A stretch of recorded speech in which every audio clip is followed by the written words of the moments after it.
Good morning. Good morning, sir. Morning. Good morning. Morning, sir.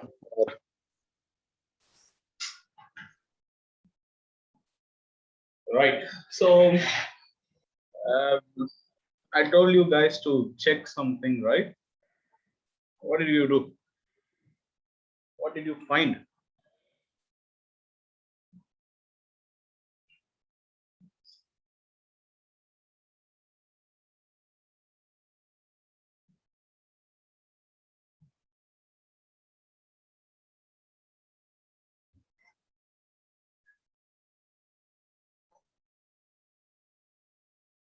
You remember, right? I told you guys to check something.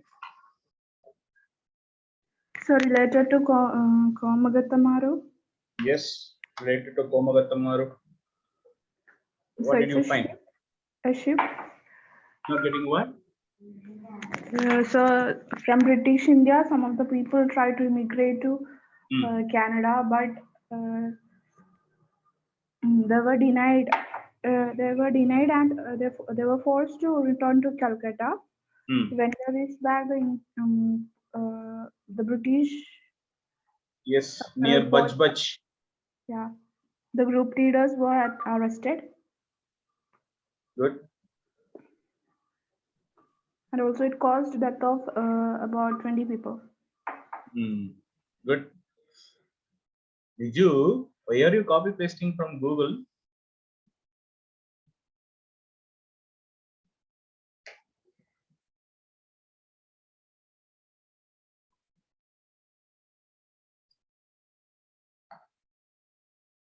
Oh, not copying it. Because like it's with 20 people died, so many people were arrested. Like it's pakka with details. That's why I asked.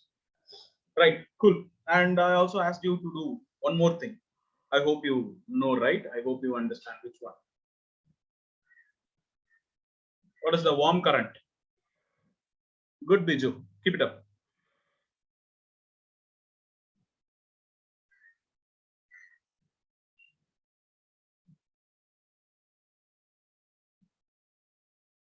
Which one, guys? What is the name of the warm current? Yes, good, Gulf Stream. Okay, so the Labrador cold current and the Gulf Stream, the warm current, meets near the Newfoundland and Labrador coast of Canada, and this creates a fishing ground for Canada as well as United States of America. Right? Good. So today we'll start with the Central American region. Okay, so Central American region, then we'll move on to South America, then Middle East is there, Russia is there, China is there, Southeast Asian nations are there, Japan is there. Okay, then Europe is there. So I hope by Monday we'll be completing our map class. Okay, so once the map is over, okay, once the map class is over, we'll start with the foundation course, the basic things related to geography. Okay, once the basic things are over, then we'll further dive into the important part of geography, right? So before going to that, students are kindly asked to write their name properly in their Zoom profile. Okay.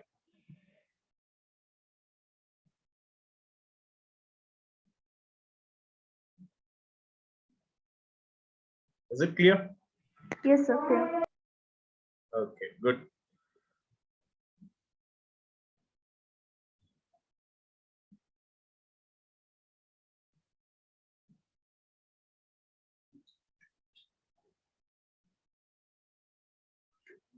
Okay, guys. So, what do you know about the Central American countries, the Central American islands, which you are seeing here? What do you know about the Central American islands?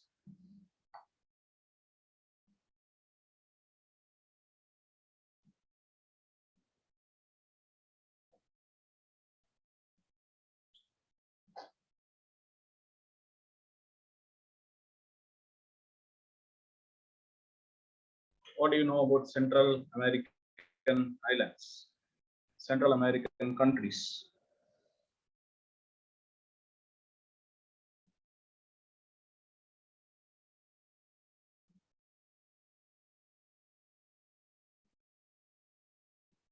Any idea? Any small idea? Cool. You don't know, also fine, no problem.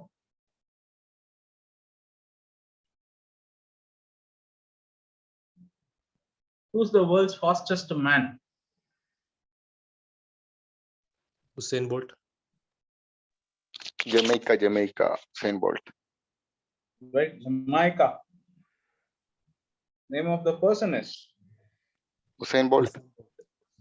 Usain Bolt, right? So Jamaica is in Central American country. Jamaica is a Central American country. Okay, so the Central American countries are also known as Caribbean islands. Okay, Caribbean island countries. Bahamas tourism, yes, good. Right. Anything else apart from that? What about Cuba? Of all the people in India, people of Kerala must be knowing about Cuba. Communist Cuba. Communism in Cuba. It's pretty famous. Right? Sugar, yes, good Biju. Central American countries are known for sugar, and Cuba especially. Cuba is known as the sugar bowl of the world, right? Am I right?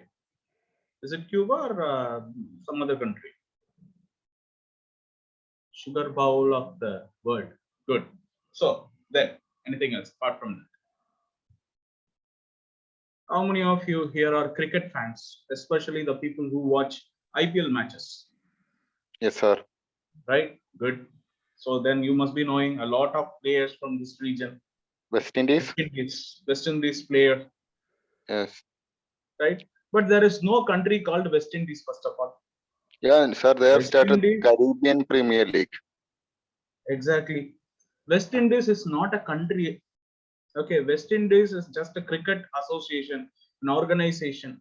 Okay, so the players from all these small islands that you are seeing here, okay, the small islands is there, right? Lesser Antilles, Greater Antilles. Kindly look into your map because some of the details are missing in this map which I am showing in the screen here. Okay, so kindly look into your map.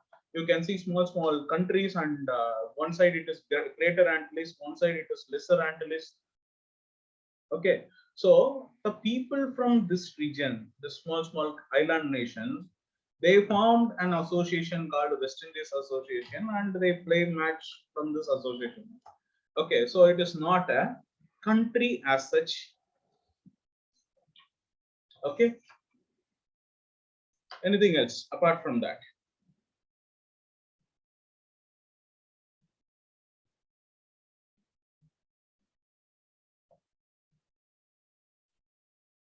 Hello, sir.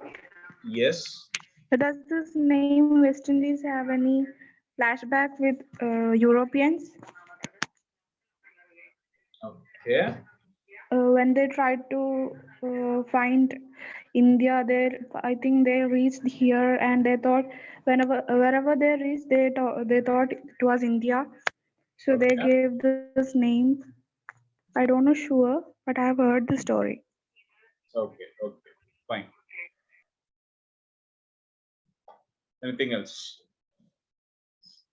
Anything else apart from this?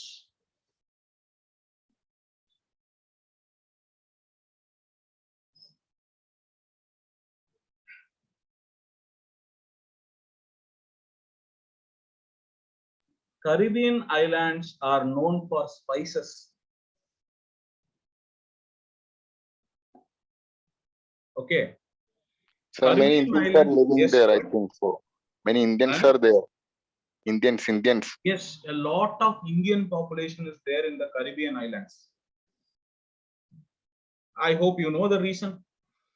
When British were ruling India, they sent Indians from India as indentured laborers to other parts of the world, especially to the Caribbean islands, to work in the plantations of the British.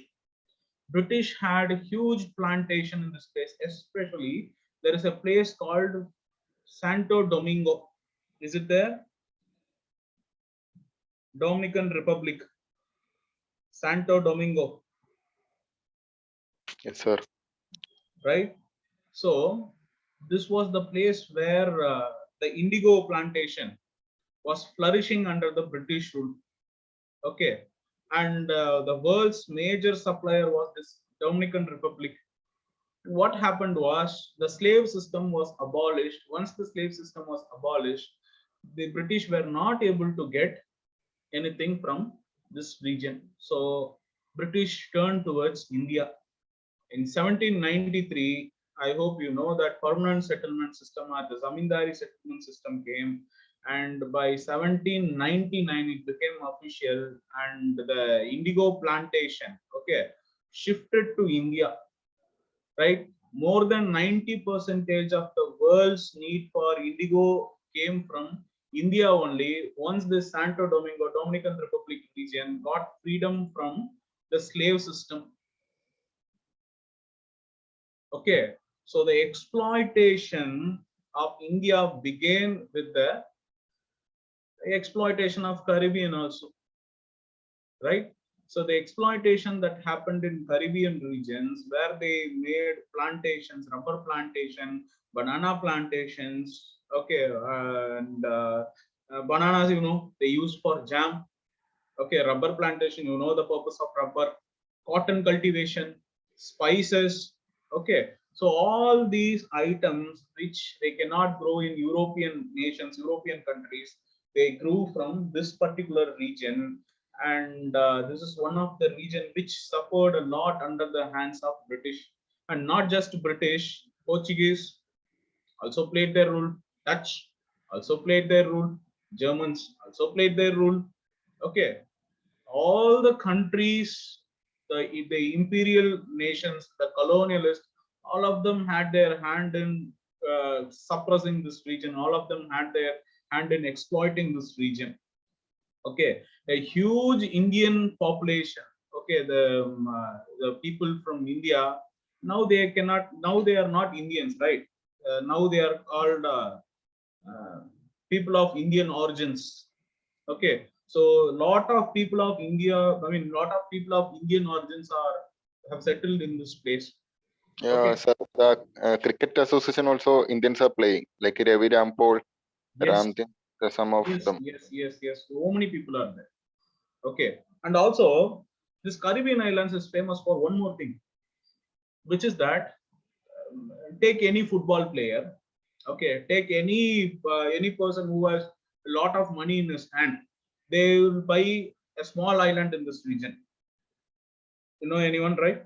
I hope you know someone who bought a small island here.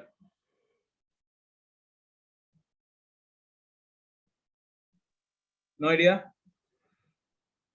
Cristiano Ronaldo. Ronaldo. So many people are there. Okay, so that's one example. If you see, there are so many small islands are there, which is not even mentioned in the map. Okay, so this football players and the people who have a lot of money. See, purpose of money is to serve you, right? Once you buy a mansion, once you buy a big house, build, construct a house, once you buy a lot of car, what is there next? Next, what is there? So you will buy one island separately only for you, for your family. Okay, so that is one thing. The billionaires of the world, they all have small island, okay, in their name in Central American region, as well as they have in Polynesia, the regions near Australia also. Okay, so this is one of those region, right? And right now, this region suffers under the hand of multinational corporations, especially banana. So people who regularly watch these Hollywood movies or the series from the English series, okay, of USA, they show banana, right? What kind of banana you guys usually see?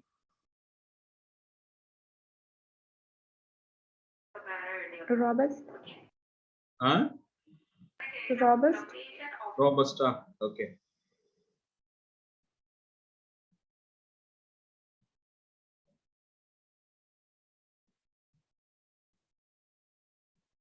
So robust is the banana which is yellow in color, long one. That one, that's robust, right?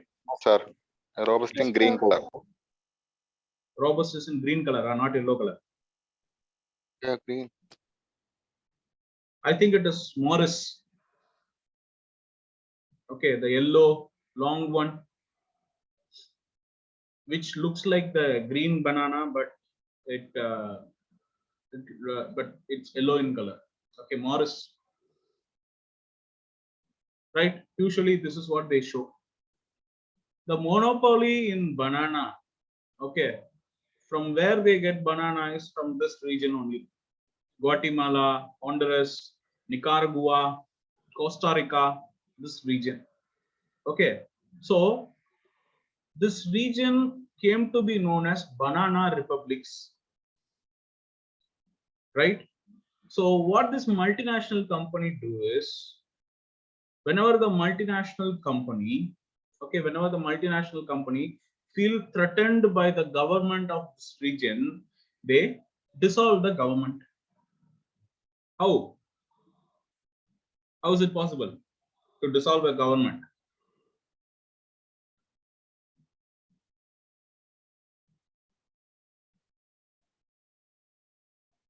How to dissolve a government?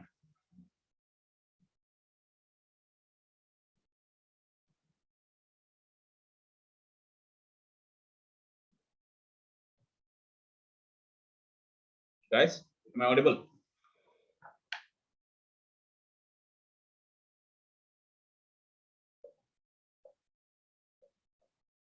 Okay, tell me that. How to dissolve a government?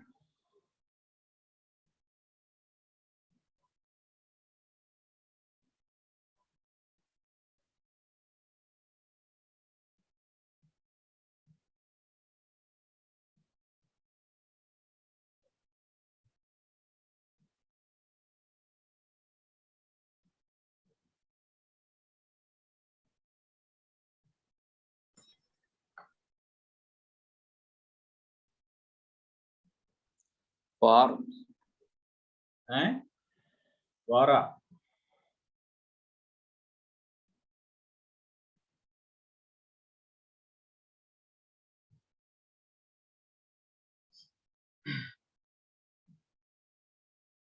Investment. Okay. See, this multinational corporations, the companies, they have more money. Okay, they make more profit than the GDPs of these countries. Okay, the entire GDP of this country would be lower than the profit the multinational corporations make. So for them, it is very easy to shift the government and dissolve the government. If they are not interested in government, as I said, okay, they'll create some civil war, civil unrest. Okay, they'll support the opposition party, opposition political party. They'll take out the majority of the political party that is there from the government. Okay, so they'll easily dissolve the government. Once they dissolve the government, they make an arrangement, a puppet government, which plays by the rule of the multinational corporation. Because, see, only when the land is under the control of MNCs, they can produce banana. Okay. If people have land under their control, if people are the one who has land, the problem is you have to accept to the rules of the people. You have to accept to the price rate whatever the people are telling you. But if you are MNC and you are having land in thousands and thousands of hectare under your hand, you can just hire and fire people. Okay, so which government will see this? Like which government, like will see all these crazy things happening in your country? A responsible government should always intervene and help people, right? They should not let the multinational corporations hold land, hire and fire people at their will. That is not the case with that That is not the case with any welfare state. Okay, but the problem is, as I said, the corporations have lot of money. They can do whatever they want. The whips and whims of the MNC should be met here. Okay, so what happens is unstable government. Okay, government will always be unstable. The government should act as a puppet to the corporations, whichever is holding in this place. Okay, the rules, regulations, tax benefits, everything will be under the control of this multinational corporations. Okay, so this region came to be known as Banana Republic. Okay, I hope you know the meaning of republic. What is republic? What is republic? Have their own constitution. Not getting what? Are elected representatives. Very good. So if you have an elected representative, that means you are a republic country. So Banana Republic means the place wherever government is unstable. Okay, it's a political term to be precise. Banana Republic is now a political term where the government is unstable.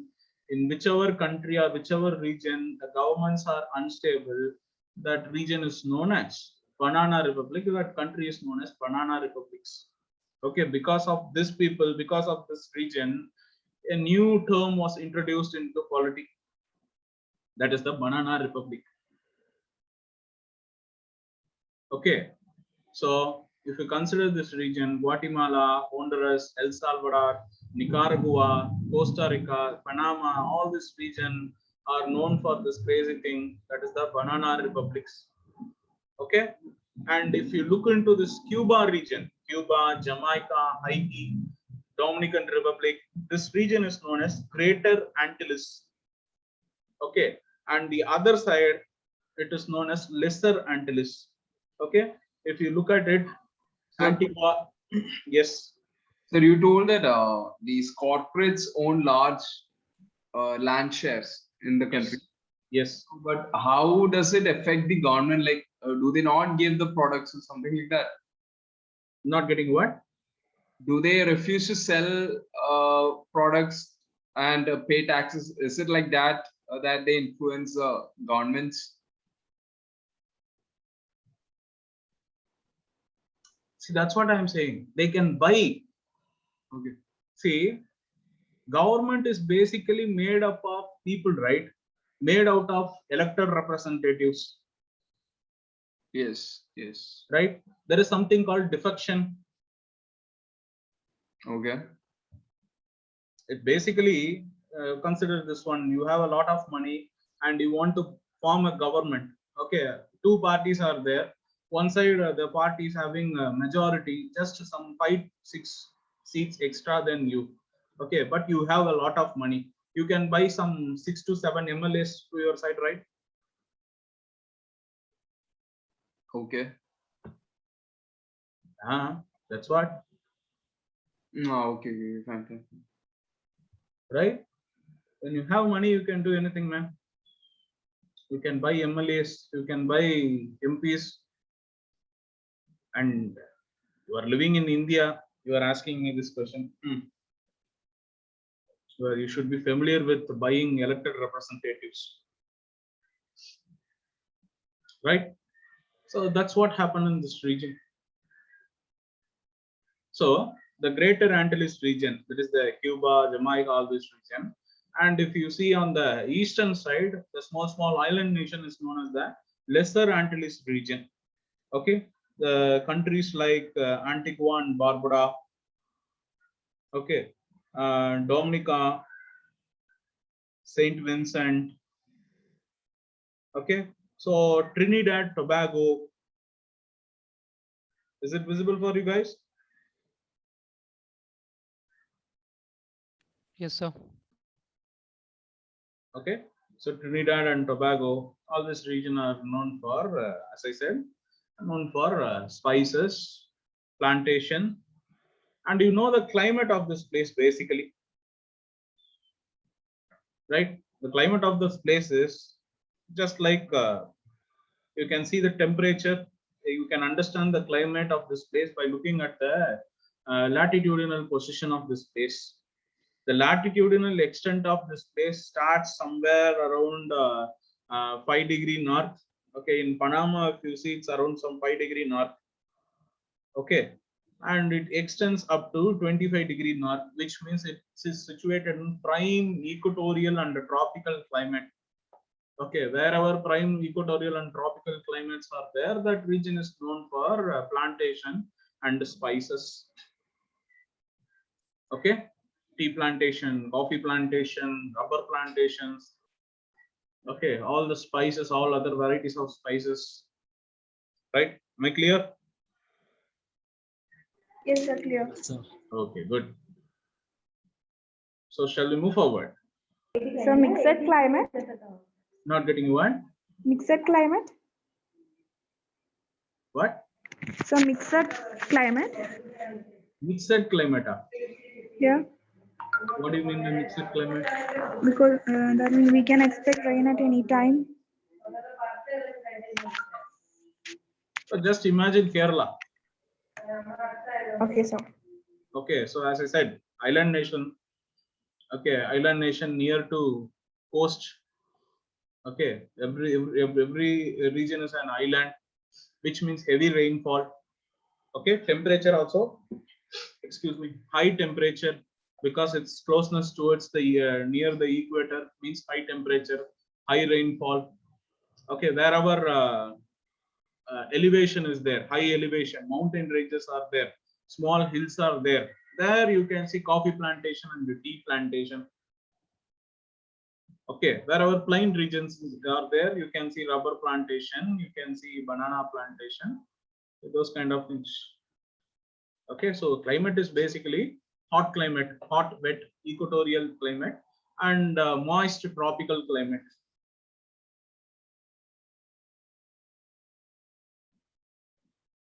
Okay, shall we move forward? Yes, sir. Sir. Okay.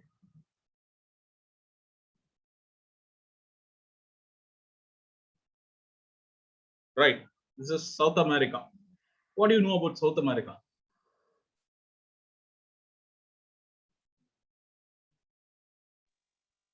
Our football teams, mine are coming Ah. from. Good football teams. Then. Oh, and one more thing I forgot to tell you in this one. See, the infamous prison, Guantanamo is situated in this region only. Okay, I hope some of you might be aware of this one. Guantanamo Bay, Guantanamo prison, right? This yellow color uniform for the prisoners, where they are secluded away from United States, especially the prisoners like terrorists are all kept in this region only. Okay, and one more thing. Yes, sir. There is a place called Puerto Rico. Yeah. Right? Puerto Rico is like a colony of USA. Okay, whenever election happens in USA, it also. Sir, it is known as Ivory Coast. Which one? Puerto Rico or Ivory Coast is other country. There is a country named Ivory Coast or something. We saw Ivory Coast in Africa, right? Okay. Not Sorry. here. Okay. See, basically, this region, majority of the region, they wiped out the nature of this place. They made plantation here. Okay, majority of the regions, it is wiped out of, wiped the wildlife and flora, fauna, the natural habitat of the region was wiped to come up with plantation, to make plantation. Right? Okay. So this Puerto Rico, You cannot say it is a colony, but it is a kind of subsidiary of USA. You can take. Okay, so Puerto Rico and many countries, many small island nation. You can see some of them belongs to Netherlands, some of them belongs to Venezuela. Okay, some of them belongs to USA, some of them belongs to the different countries. Okay, small island nations are there, small islands are there, which belongs to different countries there. So apart from that, there's nothing much to learn about that place. Now coming back to South America, what else, guys? What else you know about South America?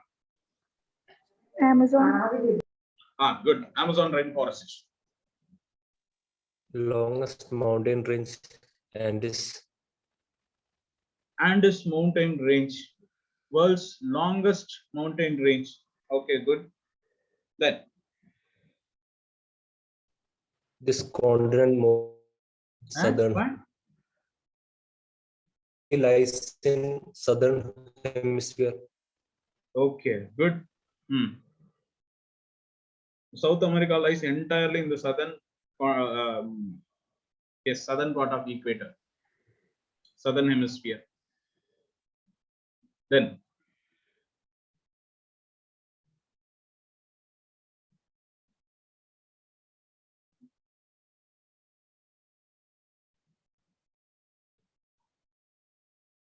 what else? Equator and Tropic of Capricorn passes through it. Yes, equator and Capricorn passes through. Good.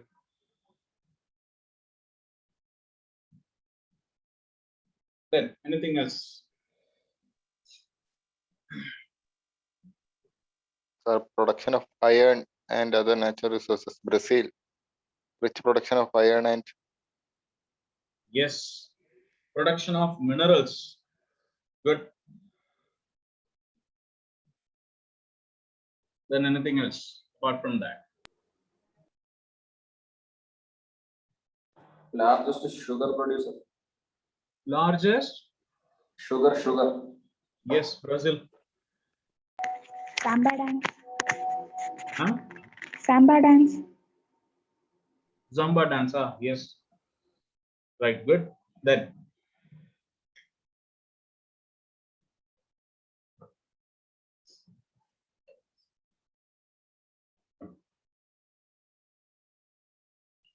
Machu Picchu.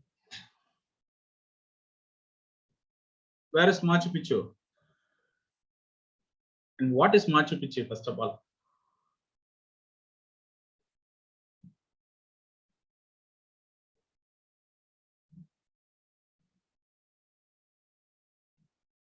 Any idea? Yes, Angel Falls. Good.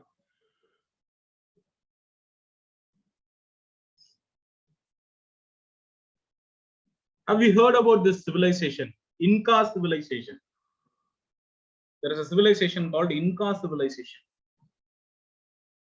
Yes, this Inca civilization, the beauty of this Inca civilization is they constructed a huge city, okay, a beautiful city on top of the mountain where it is very difficult to access. Even with modern technologies, to construct such a beautiful city on the top of the mountain at such a high elevation is a very difficult task. But these Inca civilization people did it. Okay, so the other day I was speaking about the Kilimanjaro song from Indiran, Kilimanjaro. Yeah. You are aware of it, right? I hope you remember. Yes, So sir. the Kilimanjaro song was taken from Machu Picchu only. Okay, the whatever that you were seeing in the region, seeing in the song is Machu Picchu. So if you have time during the break also, after class also, what you guys do is go to YouTube, watch the song once. Okay, Machu Picchu, Inca civilization. And what happened to this Inca civilization?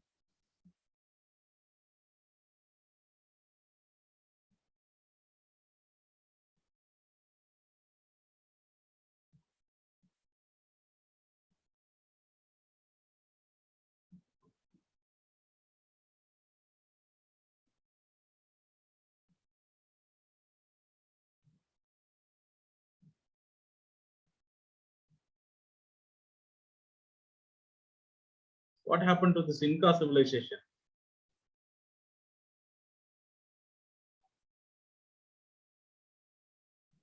Don't know, sir. Okay, good.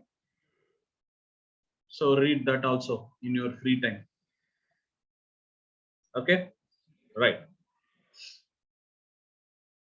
This Machu Picchu is situated in Peru.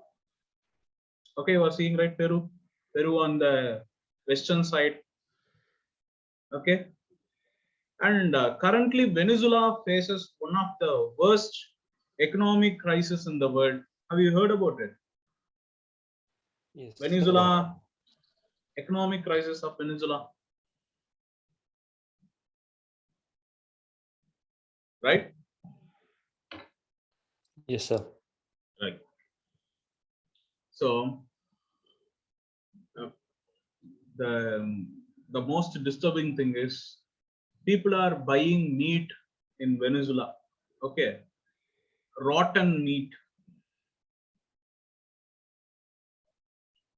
Situation is so poor that people are not able to afford normal meat also.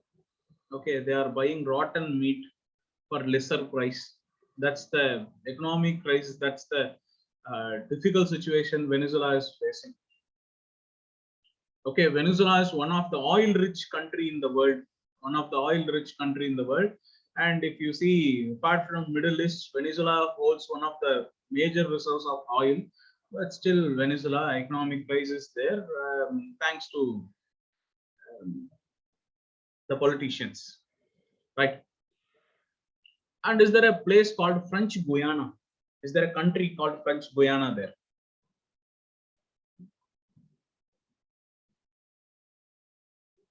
Yes, sir. Right, French Guiana. So French Guiana is a part of France.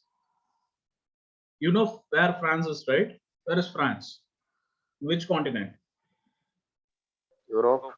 European continent. Good. Then why do they have a part here? It is not a colony. It is just like how France is there. This is also belong to France. Whenever election happens in France, election happens in French Guiana also. Why?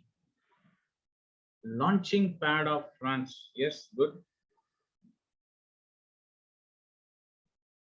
Right. The satellite launching station of France is situated in French Guiana. Okay, only for that purpose, this country, France, holding a region in South America.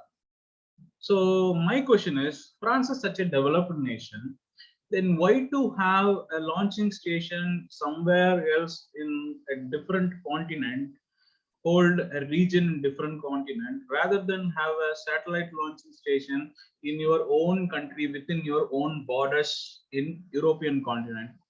Why?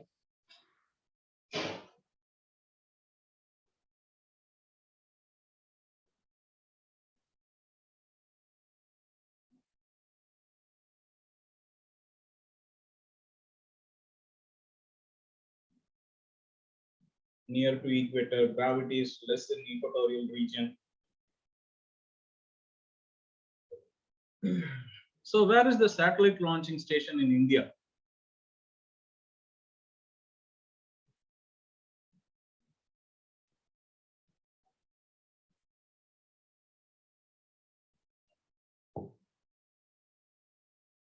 Where is satellite launching station in India?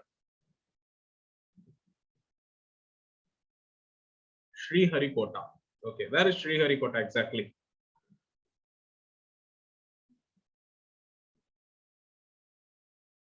Andhra Pradesh. Okay, near the borders of Tamil Nadu, Andhra Pradesh, Sri Harikota is there. Okay, so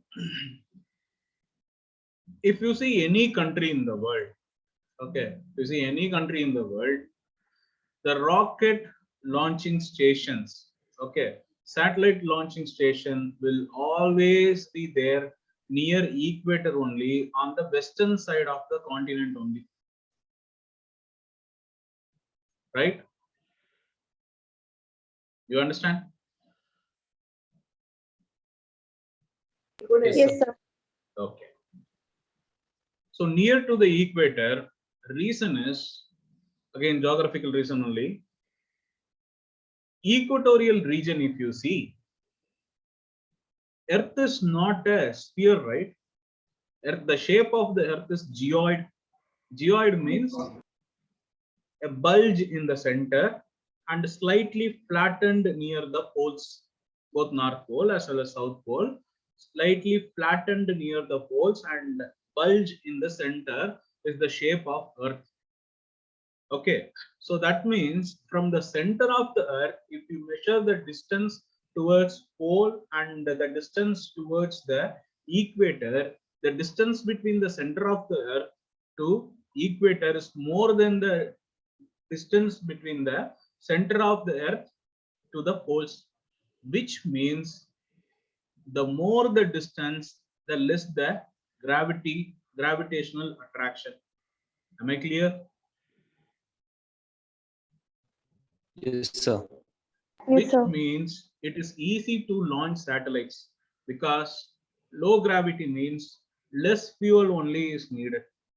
Low gravity means escape velocity. It can easily escape the Earth's atmosphere. It can easily escape the Earth's gravity. Okay, so less fuel, more escape velocity. Okay, and complications also reduced. But why on the western side? Equatorial region near equators we understand, but why near the western side Seaside. continent? Huh?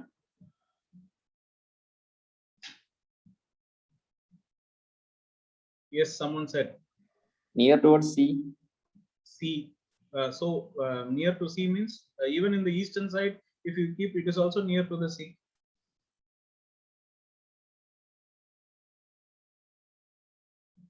See, instead of keeping it in Andhra Pradesh, you can keep it in Kerala, right? It is also near to sea.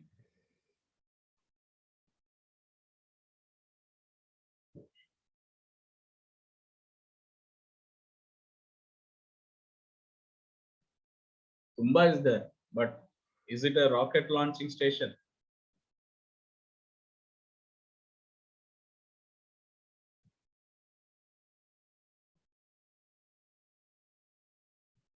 Why on the western side, not on the eastern side? Sorry, why on the, oh, sorry, I was wrong. Why on the eastern side, not on the western side?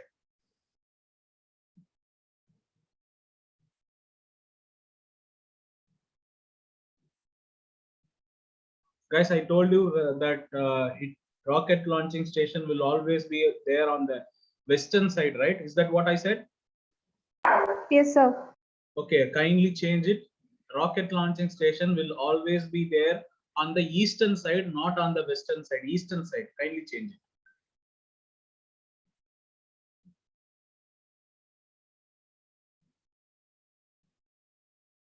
Right? Tell me now.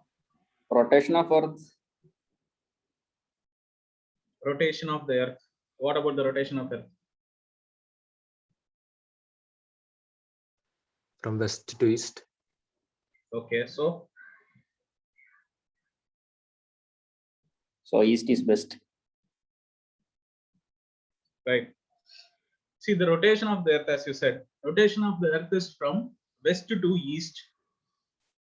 Okay, which means Earth, if you keep this as the west and this as the east, Earth rotates from west to east. So what happens is it's easy for the rocket to go from this region rather than from the western part. Okay, one thing. And second thing, it will fall on the ocean. Even if there is some failure, it will fall on the ocean so that it won't affect the continent, it won't affect the land because population is there inside. Okay, once you launch on the eastern side, if there is any technicality issue, if there is any problem, it will directly fall on the ocean. But what will happen if you launch on western side? Consider instead of Sriharikota, you are launching somewhere from Palakkad.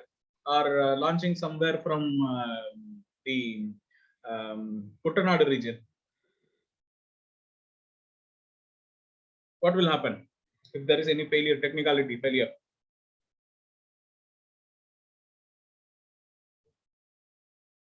It will fall in Tamil Nadu.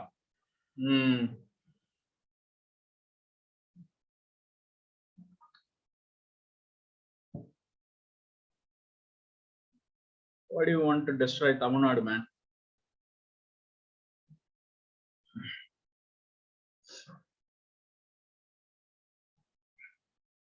See, okay, so it will fall on the land and thereby creating huge destruction. Okay, that is why always, if you see any country, if you take the rocket launching station, will be there in the western side of the continent.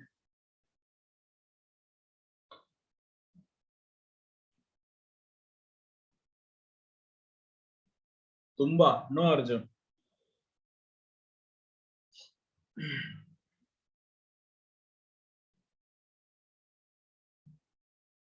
Right. So coming back, yes, it was once, not now.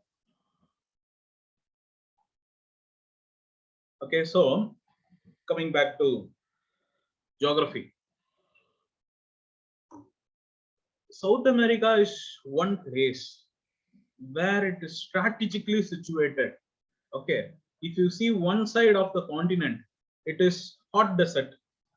If you see the other side of the continent, it is cold desert. Am I right? Yes. Right. If you see the western side, it is Atacama desert. If you see on the eastern side, it is Patagonian desert. See from your physical map. Go to your physical map, look near Chile and Argentina region. Chile, Argentina. Is it visible?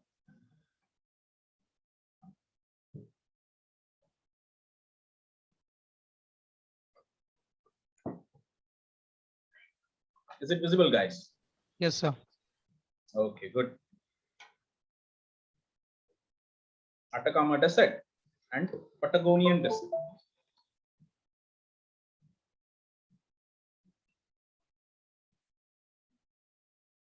So this region is the Atacama desert region, and this region is the Patagonian desert region. So my question is, how is it possible? One side it is hot desert, the other side is a cold desert. How is it possible?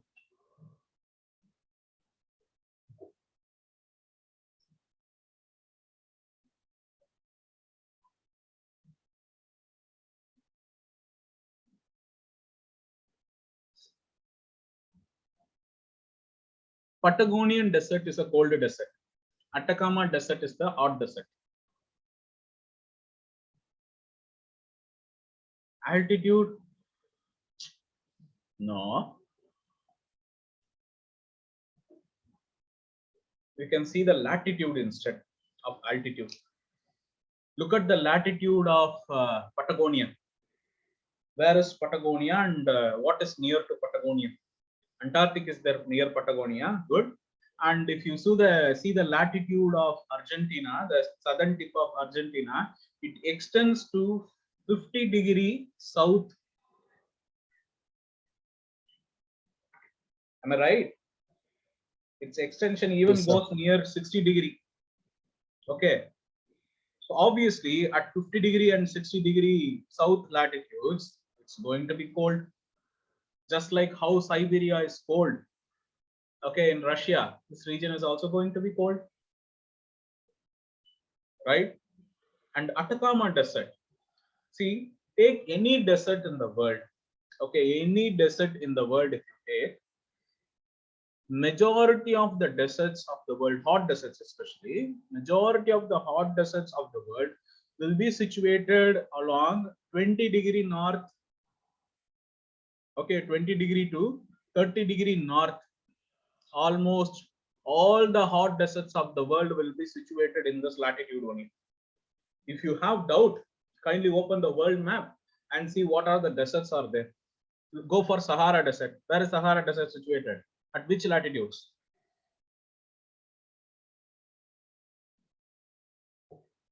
At which latitude?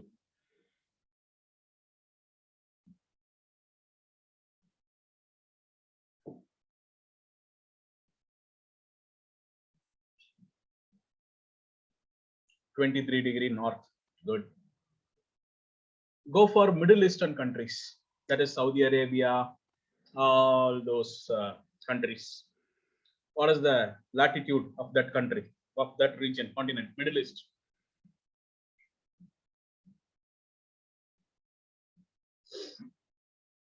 Guys, you have world map in your hand, right? Yeah. Good. Yes, sir. Yes. Then kindly look and tell me. Don't waste time.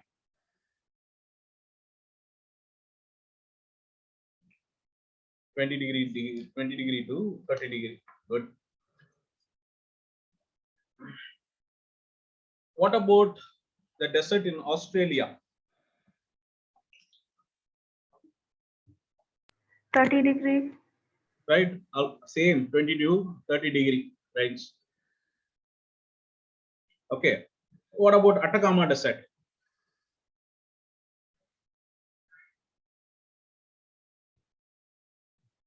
Atacama Desert.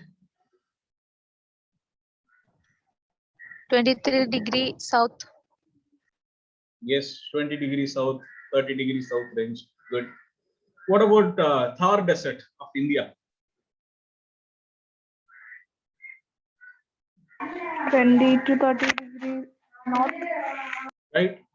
So, as I said, deserts of the world will always be concentrated on the western part of the continent along 20° to 30° latitudes, north also, south also. Okay, either side of the equator, 20° to 30° north, 20° to 30° south latitudes. On the western side, you can always see deserts, hot desert. Why?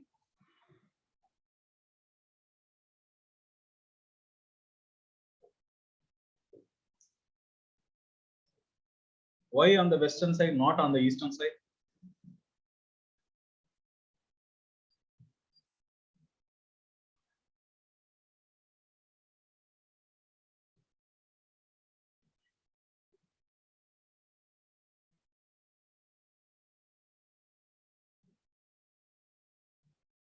So could you repeat the question once again? Yeah. Question is, why hot deserts are concentrated on the western side rather than the eastern side? Hot deserts.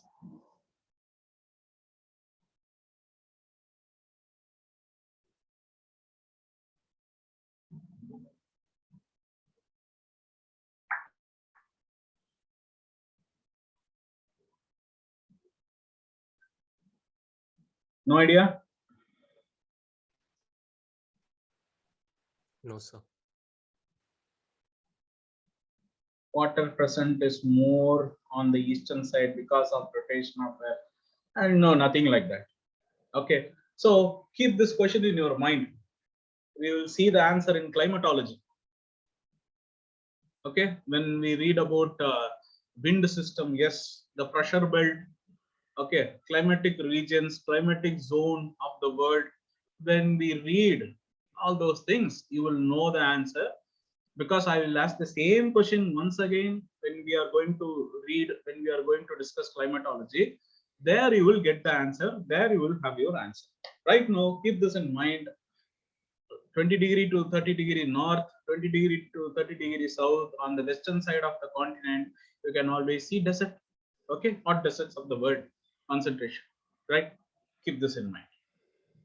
Next, Brazil, you know, the largest river system in the world, Amazon River, right? So, what is the name reason for this one, Amazon? Have you heard about this Amazonians? Tribes. Amazonians tribe. What kind of tribe, man?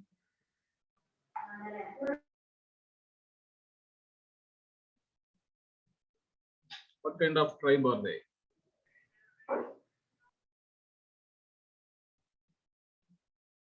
Mythology, yes. How many of you watched Wonder Woman?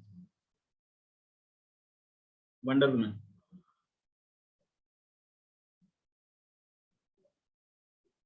Yeah, yes. Right? So the Wonder Women are Amazonians. So Amazonians are mythological tribal community, tribes of women, only women. Okay, so the people who first went into this forest, this Amazonian rainforest, they saw women, okay, with headgears, just like the Amazonians. So they named this region as Amazon. That's how Amazon name came. Okay, they were reminded of this mythological Amazonian tribal women, Amazonian tribe. So they named this region itself as Amazon. Right? Largest river system of the world and disputed to be the longest river system of the world also. Okay. Sir, Yes. in the movie Apocalypto, that region. Yes. Yes, sir. Apocalypse also. Right. Good.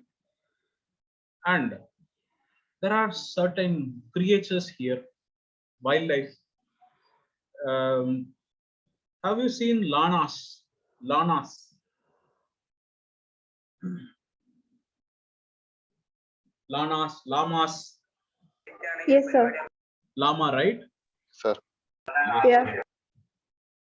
Sloth. Sloth. Right? Sloth Yes, are sir. cool guys, lazy guys. They'll move very slowly. They'll do all things very slow at slow pace. Okay. So Even we can see mosses on their body. yes. Okay, so these kind of creatures you can find in South America. Llamas. Llamas are beautiful creatures. Okay, if you have time, just see in Google llamas. Okay, llamas are beautiful creatures, and sloth is also beautiful. They are always smiling. So these kind of creatures you can see in this sir, in and this region. Huh? anaconda snake is found in the Amazon River. Yeah, without any doubt. And apart from that, the house construction of this region are beautiful. Okay, near Brazil, you know that many tribal communities are living inside Brazil. And apart from that, even if you see the general community from Peru, from Colombia, from Ecuador, houses are built on stilts. I hope you remember stilt houses, right? You remember stilt houses?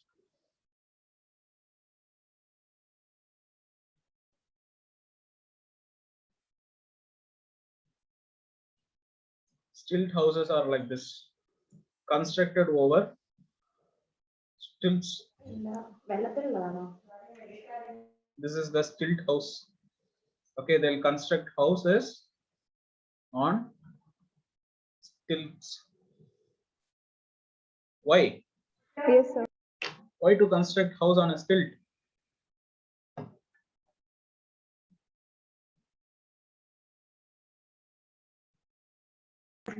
Protection from wildlife. No, actually, the truth is land is waterclogged. Good waterlogging, waterclog. Also to escape from flood. Yes, land is waterclogged. You know, right?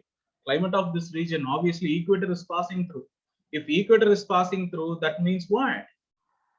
Hot, wet, humid climate, rainfall every day. Ecuador, you can see rainfall every day. Brazil, Amazon region, you can see rainfall every day. Okay, equatorial climate means rainfall, water clogging. Okay, so obviously they have to build their house above the ground, above the water level. So they construct house, tree houses. They construct houses with stilts, right? And the food crops, obviously, you know, tropical climate means what kind of food crop? Citrus.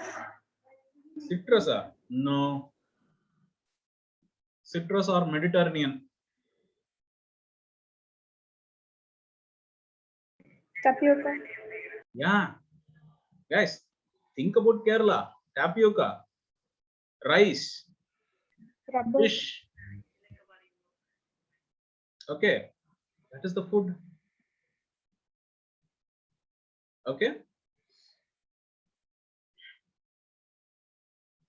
And if you look at your physical map, near Atacama Desert, okay, there is a place called Bolivian Plateau. Is it visible? Yes, Is sir. it visible? Bolivian Plateau. Yes. Bolivian Plateau is one of the mineral-rich regions, one of the important mineral-rich regions of the world, and it is very important for South America. I hope you know. And near Bolivian Plateau, there is a lake called Lake Popo. Is it visible? Lake Popo. Yes, sir. Yes, good. And above Lake Popo, there is another lake called Lake Titicaca. Is it visible? Yes, sir. Yes. Lake Popo and Lake Titicaca are the highest navigable lakes in the world.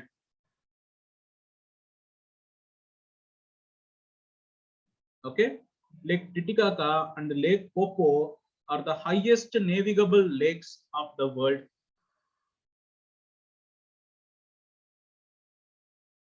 Sir, navigable lake means? Navigable lake means navigation means, you know, right, where you can travel, where you can go from one place to other place. That is called navigable. Reachable. Okay, sir. Okay. Okay, right.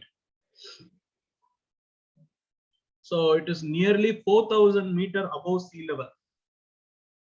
Okay, 4,000 meter above sea level means like Tibet Plateau region. Right? Can you repeat again? Lake Popo and Lake Titicaca.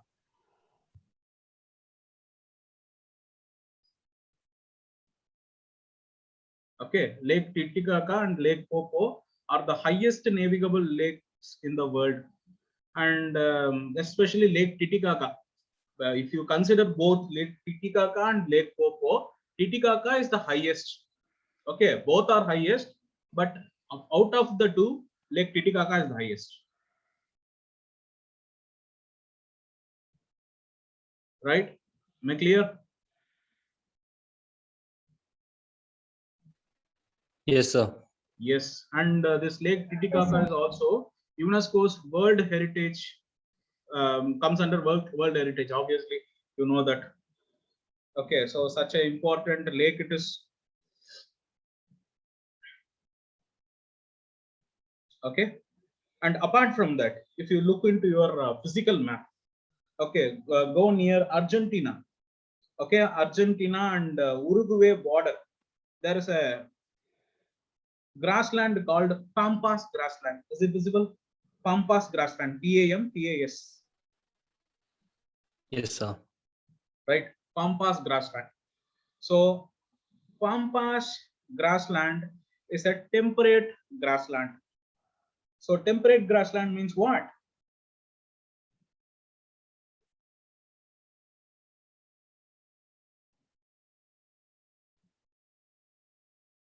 Temperate grassland means what? Wheat and meat. Wheat and meat. Good. Guys, whenever I say temperate grassland, first thing that should come to your mind is wheat and meat. Whenever I say equatorial region, equatorial climate, first thing that should come into your mind is hot, wet, humid.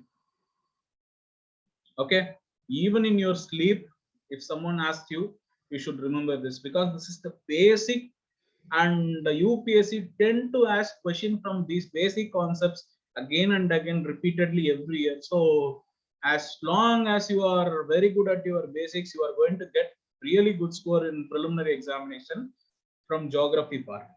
Okay, am I clear? Yes, sir. Okay, good. Pampas. And above Pampas, there is another grassland called Gran Chaco near Bolivia. Is it visible in the borders of Argentina and Bolivia? Yes, sir. Gran Chaco. Argentina, Bolivia, Paraguay, the three countries meeting region. Gran Chaco. Is it visible? Yes, sir. Yeah. Sir. Yes, good. So, Gran Chaco is a transitional grassland.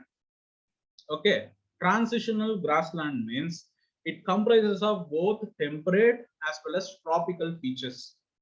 Okay, it is between temperate and tropical. One side, if you see it is temperate, the further you move towards north, it becomes tropical. Am I clear? Gran Chaco grassland. So could you spell it? Which one, ma'am? The grassland name? Grassland name, Gran Chaco, GRAN space CHACO, Gran Chaco. Look into the physical map. Near Paraguay, Argentina, Bolivia borders.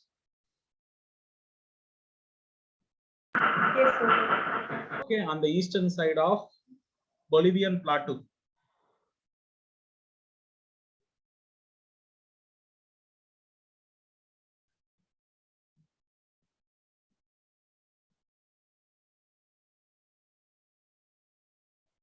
Okay. Got it, sir. Okay, good. Right. Then in Brazil, okay, in Brazil, there are three grasslands. Okay. Campas, Cerradas, and Caatingas. Three grasslands are there in Brazil. Campas, Cerradas, and Caatingas. Is it visible? Yes, sir. Yes, sir. In this region. You see in this region, you will find Campas, Cerradas, Caatingas. In this region, you can find Gran Chaco. In this region, you can find Pampas. Okay, Campas, Cerradas, Caatingas. So these three grasslands are tropical grasslands.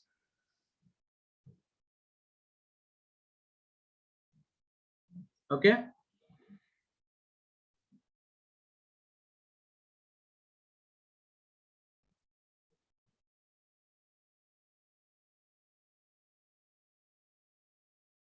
Okay, guys. Yes, sir. Yes, sir. Okay. There is a fertilizer called guano fertilizer. Spelling is GUANO, guano fertilizer. Okay. Have you heard about this fertilizer before? Guano Birds fertilizer. excretory, Yes. kind of. Yes. Good. Birds excretory. Guano is a bird which excretes after eating fishes. Okay, so this guano fertilizer can be found in huge quantity in the Peruvian and Chile region. Okay, in the countries of Chile and Peruvian, you can see this guano fertilizer, right? Especially off the coast of Peru. Am I clear? Yes, sir. Yes, sir. Okay, especially off the coast of Peru, guano fertilizers. Guano fertilizers is that bird. Guano is a bird which eats, birds what they eat in the fish in the sea region. They eat fish and they excrete in the coast of Peru region. And this fertilizer is one of the one of the most valued fertilizers in the world. Okay, guano fertilizer. And near Peru, okay, near to be precise, near Quito, that is Ecuador. In Ecuador capital is Quito. Near Quito, there is a peak called Chimborazo. Is it visible? Chimborazo. Yes, sir. Chimborazo, and on the other side, on the eastern side, Cotopaxi. Another peak is there, Cotabaxi and Chimborazo. Is it visible? Yes, sir. Okay. Cotabaxo and Chimborazo, I mean Cotabaxi and Chimborazo are the one of the highest peaks in South America, and the highest is the Aconcagua. Aconcagua is near Santiago, Chile, Santiago. Look in the physical map, you will find Aconcagua. Is it visible? Aconcagua, the highest peak.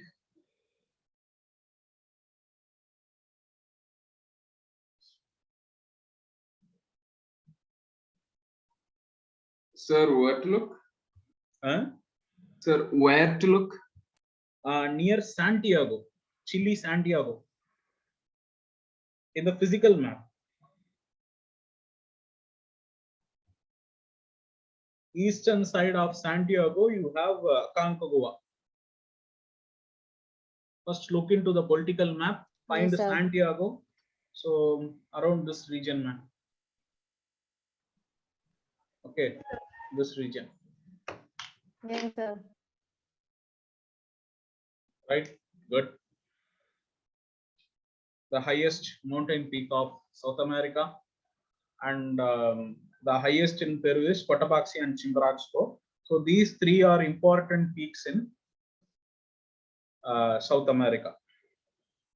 Okay, so if tropical grasslands are there, what else you can see? Tropical grassland means what? What are the things you can see in tropical grasslands? Flora and fauna. Good, very good. Wildlife, especially. More than flora, it is fauna.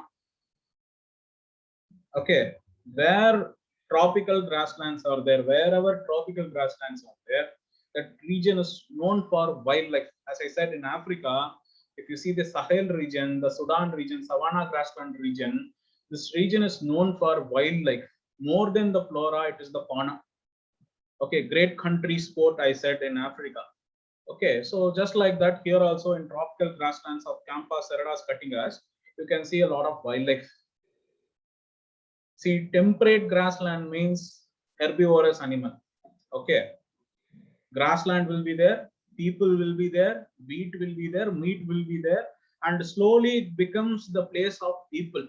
Wherever tropical grassland is there, wildlife concentration will be more, because as I said, grasses are tall and less nutritious. It supports only small amount of herbivorous animal. But when small amount of herbivorous animals are there, obviously carnivorous animals will also be living on the adjacent side. Okay, am I clear?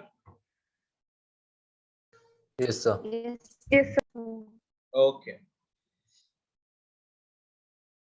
Which is the largest city in the southern hemisphere? Any idea? The largest city in the southern hemisphere.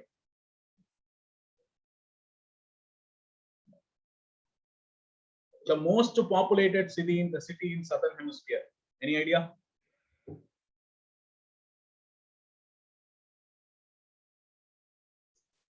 Most populated city in southern hemisphere.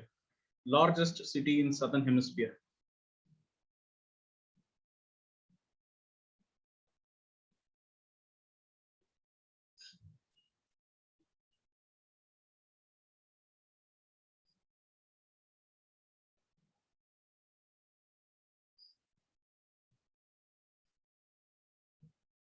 Guys, Sir, any clue?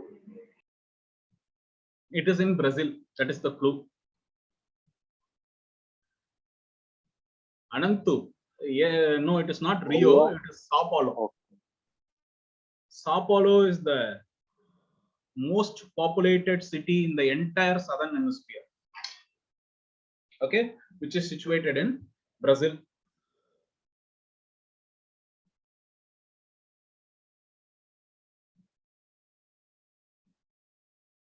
Right, and near Venezuela, you can find another grassland called Llanas, Lanos, Llanas grassland, which is a tropical grassland. Is it visible? Llanas grassland. Venezuela, Colombia border. Yes, sir. Okay, good. That is a tropical grassland. So basically, if you see entire South America, one region is full of desert. Okay, if you see the western side, it is the world's longest mountain range along with Atacama Desert, hot region. Okay, and if you go to the southern tip, it is Patagonian Desert, which is a cold desert. Okay, if you come further north of Patagonia Desert, you can find grassland, temperate grassland. And if you come little further, you can find transitional grassland. And if you come little further, you can find 3 tropical grasslands. And if you go to the north, you can find 1 tropical grassland. And apart from that, in between Brazil, the world's largest river system, the world's largest river basin, world's largest rainforest. Okay, so basically, it's a very simple geographical region. Okay, so what do you think the economical activity of people of South America is? Tropical grassland is there, temperate grassland is there, desert is there, mountain range is there, rainforest is there. What to do? What is there for people to do here?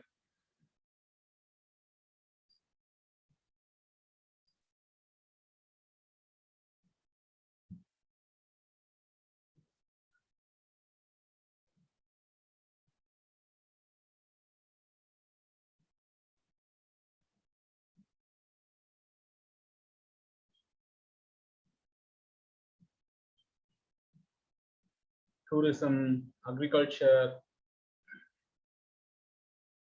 See, one thing you must understand. Agriculture becomes possible wherever plains are there. Plains and water availability should be there for the development of agriculture. Okay, if you see the grasslands, temperate grasslands, even prairie grassland, for example, water availability is low. But the beauty is, okay, during the winter time, okay, there is a wind, local wind called Chinook. Okay, a local wind is called Chinook, comes into the prairie grassland. What happens is, it is a hot wind. Chinook is a local wind, a hot wind. What it does is, it is a winter time. So during the winter time, the region will be cold. You know that freezing temperature will be around 0 degrees Celsius, 5 degrees Celsius. Since it is a hot wind, it melts the snow that is there in the prairie grassland. Okay, once the snow melts, it provides water for agricultural purposes, and that is the reason why the prairie grassland, even though it has less water availability, become one of the most mechanized agriculture region in the world. Am I clear?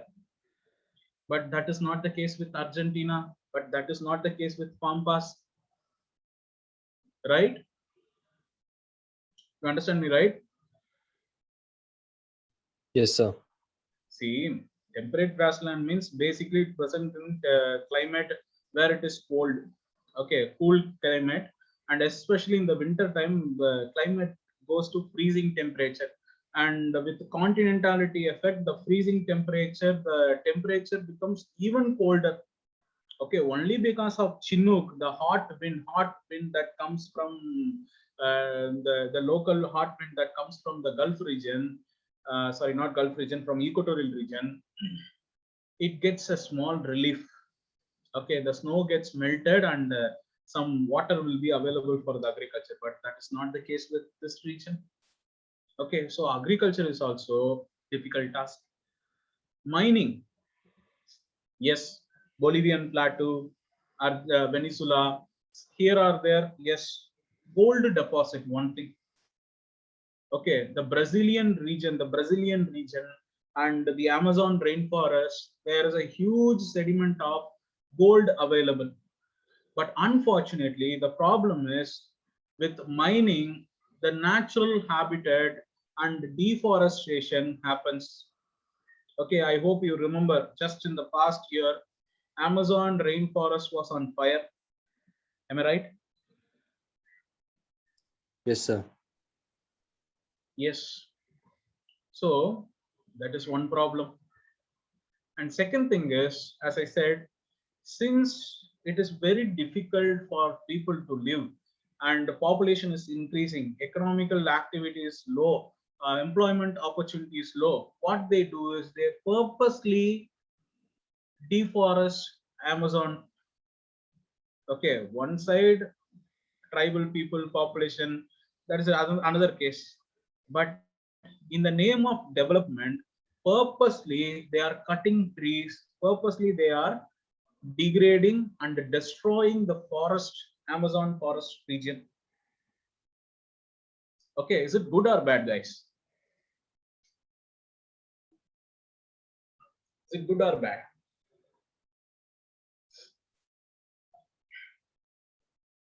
Bad, oh. So you are okay with poverty, malnutrition, hunger, low employment opportunity, low productivity, weak economy. Is that okay for you? Sir, it has both aspects. Tell me. It is good for economy and bad for nature. Good for economy, bad for nature. Okay. So what do you support?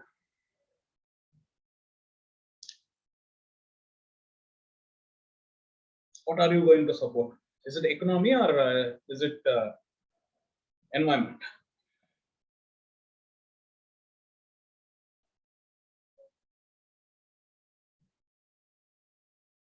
Need to find some other solutions like population control measures. See, I told you, right? Sao Paulo is the most populous city in the world. I mean, the southern hemisphere, right? And equator means hot, wet, all those crazy, all those things. Hot, wet, humid climate, and this region is one of the highest rainfall regions in the world. Okay, and it is the largest river in the world, and it has the disputed longest river in the world also. Okay, equatorial climate, availability of water, everything is there. But Sao Paulo faces one of the worst water scarcity in the world. Irony, right? Sao Paulo, which is in Brazil, faces one of the worst water scarcity in the world. There is a concept called zero-day concept. Anyone aware of this one? No, sir. Hmm? No, sir. Okay.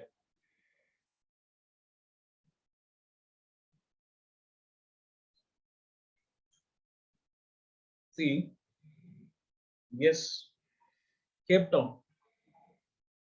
So for the people who doesn't know about this one, Hassan, can you elaborate about this issue?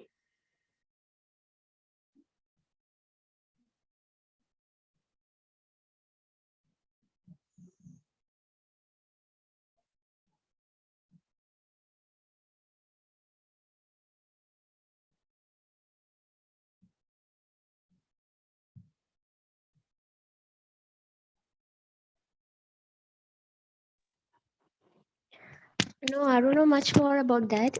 I just Okay. heard about Cape Town in China. Sorry, it's Chennai. In India, it's Chennai. No. Cape Town is in South Africa. No, Cape Town in South Africa, and in India, zero water city is Chennai. Yeah. Just like. Okay, I'll tell you.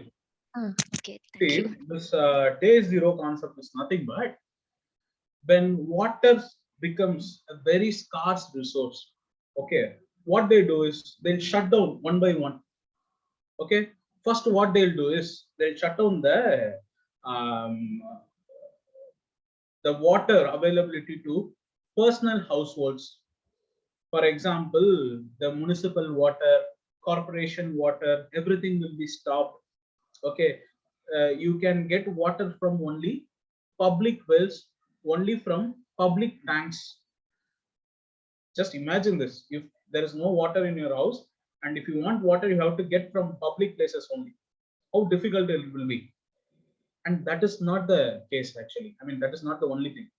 Then what they'll do is, then they'll go for rationing. That means for one day, for one person, it's just some 20 liters or 25 liters of water. That 25 liters should be used for bathing, for cooking, for drinking, for all purposes. Only that much of water should be used.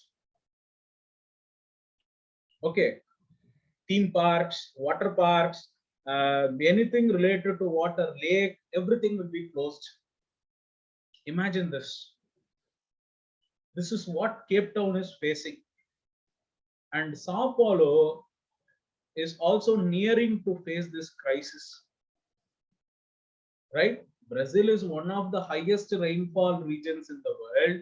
And just south of the Amazon rainforest, you are seeing a region, seeing a city which faces one of the worst water scarcity in the world. Why do you think? The reason, what is the reason? What would be the reason?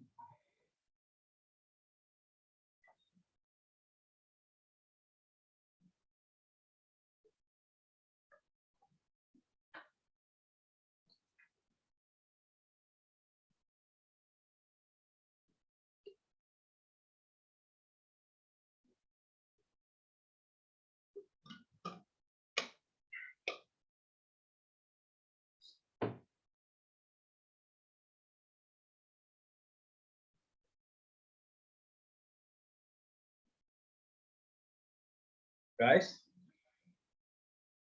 unavailability of underground water, salinity. See, first thing is population. Okay, I said Sao Paulo is the most populated city in the southern hemisphere. Okay, whenever and wherever population concentration is high, water scarcity is the first thing that they are going to face. Okay, next, water mismanagement. Yes, good. Water mismanagement, ineffective government policies and formulations. Right. So, not enough water saving technologies. So, many things are there, not just one reason. A lot of reasons are there. And being in Brazil and facing this kind of issue, it's a shame. Leave Brazil. I hope you know, in the entire world, which is the highest water, highest rainfall noted areas in the world. Which place in the world is the highest rainfall? Huh? It's Masindram actually. Chirapunji, the previous record is for Chirapunji and current record is Masindram. So Masindram and Chirapunji, which is there in Meghalaya, right, which is there in Meghalaya, holds the record for highest rainfall in the world, right? But just few kilometers away from Masindram and Chirapunji, people are facing water scarcity. Just few kilometers away from Masindram and Chirapunji. Irony of it. Yes, water scarcity is there in Meghalaya. Okay, as I said, water mismanagement. Okay, ineffective government policies, formulations, letharginess from people. So many things are there. All of these things compound into something much bigger. Okay, so as we were discussing about Brazil, so this water scarcity, one big issue about Brazil. So guys, if there is a question whether it is economic development or environment protection, you have to take stand carefully. If you are going to answer it, environment is more important than economy, then you are screwed. If you are going to answer economy is more important than environment, so let us destroy the environment and improve our economy, then also you are going to be screwed. Okay, so keep this in mind. if you are going to take a stand, if there is a stand at all, if you want to take, you have to take a stand based upon proper evaluation, okay, with established data, facts, statistics, figurines, and even then you should not take a abrupt stand. Instead of that, try to strike a balance between economic development and environmental protection. Right? Am I clear? Yes, sir. Okay, because as I said, see, people are suffering a lot. Okay, you cannot say that no, we are not going to provide you food, you are not going to get any employment opportunity, you suffer in hunger and die in poverty, we are going to protect the environment. That is not the best way a government should run. At the same time, if you are going to destroy forest, that way especially the forest which gives a lot of oxygen to the world, especially a forest that holds harbors flora, fauna, high diversity, and a huge number of species of different varieties of flora and fauna. If you are going to destroy it, destroy the wildlife, that is also not good. Okay, so a balance should, you have to take a stand that is well balanced and well informed. Okay, am I clear?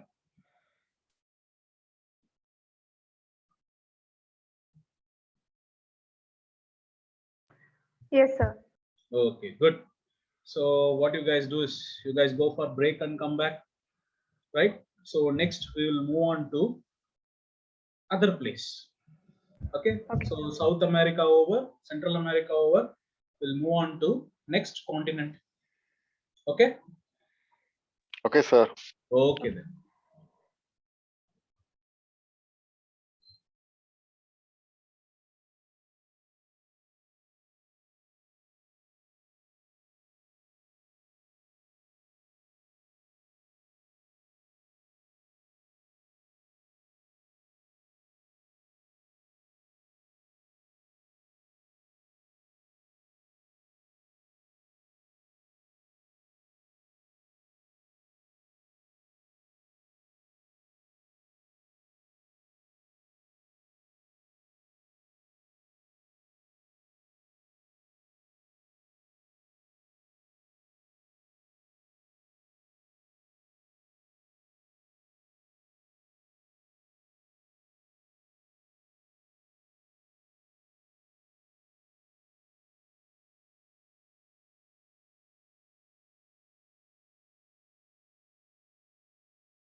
Hi, all.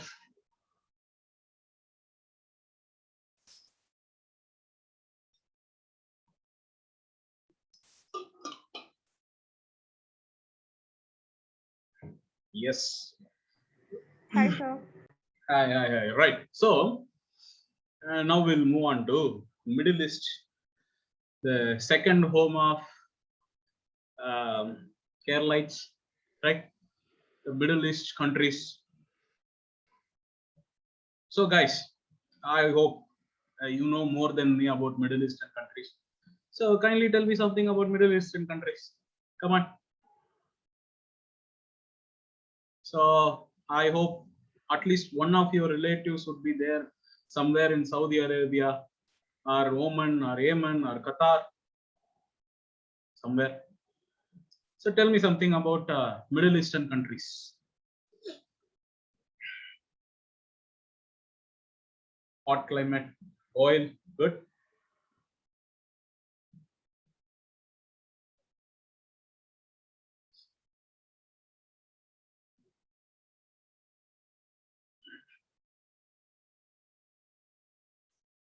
You can speak, you know, right? You can speak, not necessarily Yes, you sir. have to type and send me. You can speak here. Nobody here is stopping you from speaking. Come on. Muslim religion. Muslim countries are okay. That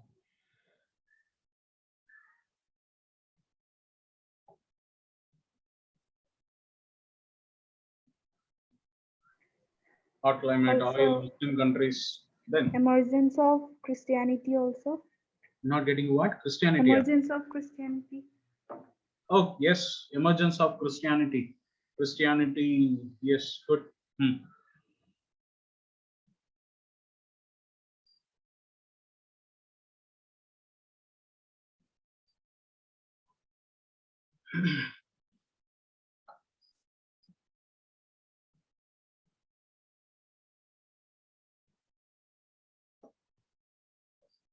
Main source of economy is oil business. Yes, Varun, good. Anantu, is that Alan in your DP?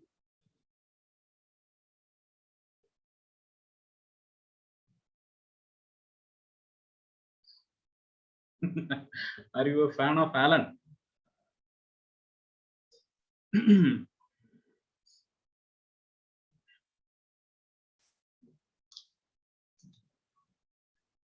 Right, guys. Tell me. Cool.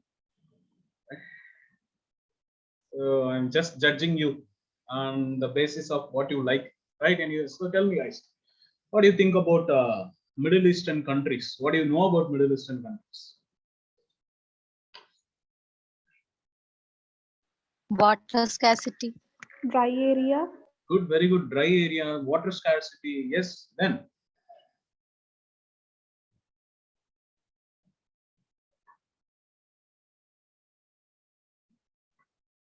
Dry fruits. dry fruits. Yeah. Yes.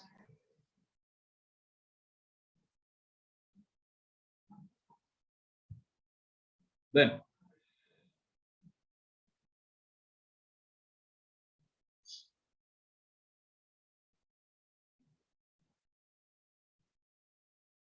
petroleum.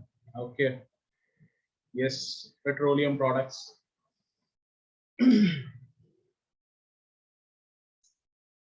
So sad. I expected more from you people. I expected that you people know more than me about this Middle Eastern region. But I'm disappointed. I'm disappointed with your answers.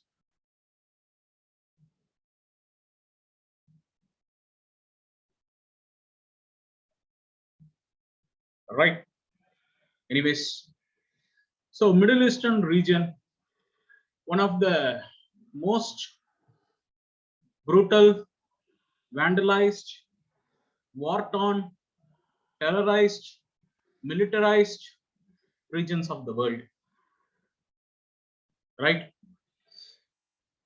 And apart from that, you know that the Islamic orthodoxy, another thing in Middle Eastern countries, women empowerment, subjugation of women, huge question in Middle Eastern countries, right? So we are seeing only the negative side of it. Now we'll see some positive side of the Middle Eastern countries.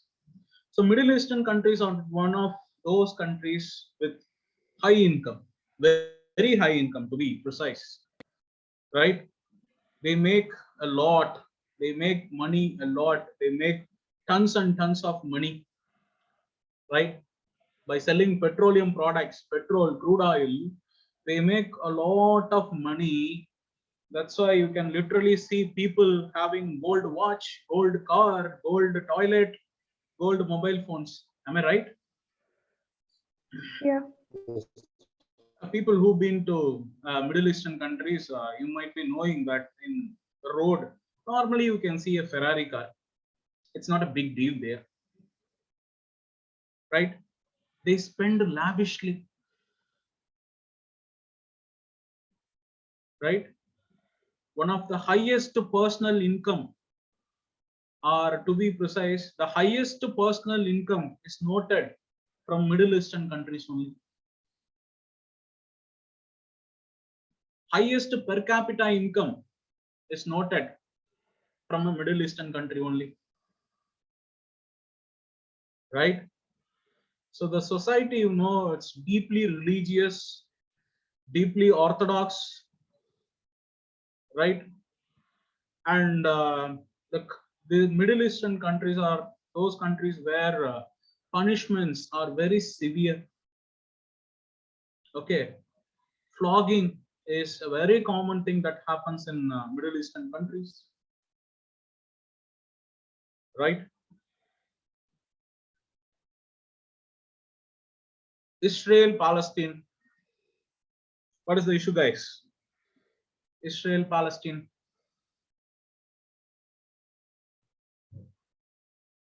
Israel, Palestine, Israel, Palestine. War. Good. Israel, Syria. Golan Heights is the not distributed, disputed region between Israel and Syria, which appeared in UPSC exam some 3 to 4 times. Okay, that is one thing. The West Bank, Gaza Strip, okay, Tel Aviv, all these places are known for violence, bombing, war, okay, extremist activities. Okay, so the small region, man, small region in Israel, this region, just a minute.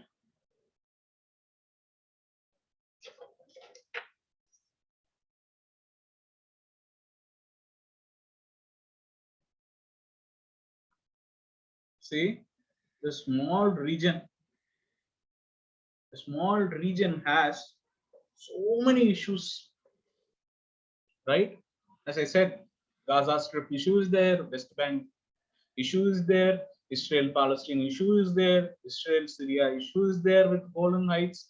Okay, a small region where, as I said, one of the most terrorized, militarized, vandalized regions in the world. Okay, so coming back to geography, the since every year one question, if there is a question in geography, if there is a question from geography related to map is coming, definitely there will be a question from the Middle Eastern region, right? Definitely there will be a question related to Middle Eastern region. So we have to know, we should know about this Middle Eastern region little in detail. Okay, especially the places like Aleppo in Syria, okay, and Tel Aviv in Israel, okay, Mosul in Iraq, Kirkuk in Iraq, okay, Arak in Iran, Bandar Abbas in Iran. Apart from that, this entire Persian Gulf, okay, along with the Strait of Hormuz, Gulf of Oman, all this region are very important. Why? Why is the Persian Gulf very important for us?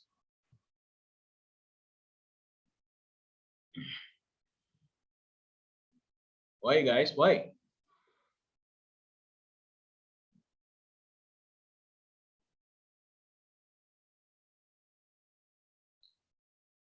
Biju, I'm not getting you, Biju. What do you mean by in Israel?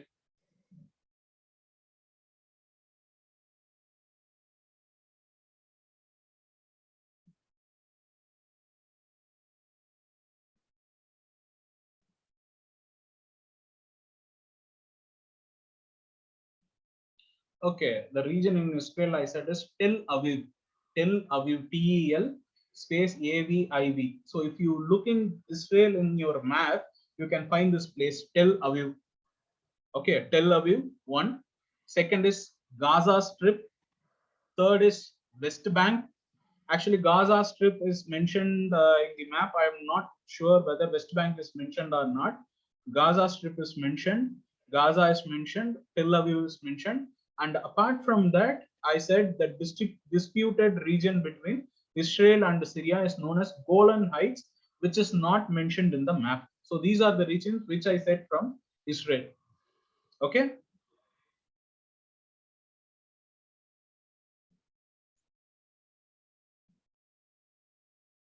So guys, coming back to Persian Gulf. Why Persian Gulf is important?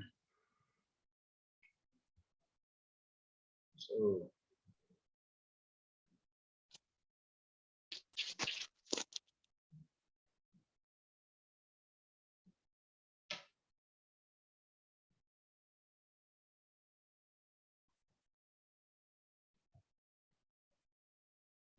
guys, don't make me sleep. Come on. Sir, export of crude oil. Export of crude oil export. Okay, good. So, so if you see this region, okay, so you know that Iraq, Iran, Saudi Arabia, all these countries, UAE, are known for crude oil export and crude oil production, right? So, if you see the entire Persian Gulf, there's a small region, a small strait called Strait of Hormuz. Okay, this strait is very important, one of the most important waterways in the world. Okay, so this strait is very important because majority of the world crude oil production, majority of the world's crude oil crosses through this small strait. Okay, and apart from that, Sir, what's its name? huh? What is that strait name? Strait of Hormuz. You can see in your map, it is available. See your physical map, West Asia map, it is there mentioned. Strait of Hormuz, this region. Strait of Hormuz. Okay, and the Gulf of Oman, Persian Gulf. So while reading, what you should do is you should arrange from west to east. Okay, then you should try to arrange from east to west. Okay, and in your map, I hope in this place of Iran, there is a port called Chabahar Port. Is it visible there in your map? Chabahar Port, or just Chabahar? Is it there in your map? Yes, sir. Chabahar. For India, Chabahar Port, Chabahar is one of the most important strategical point, right? Strategically, it is a very important place for us. Why?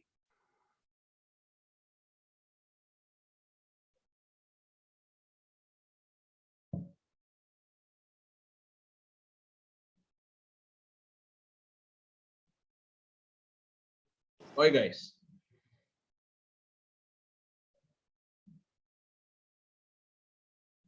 Yes, India is building that port for what? What purposes?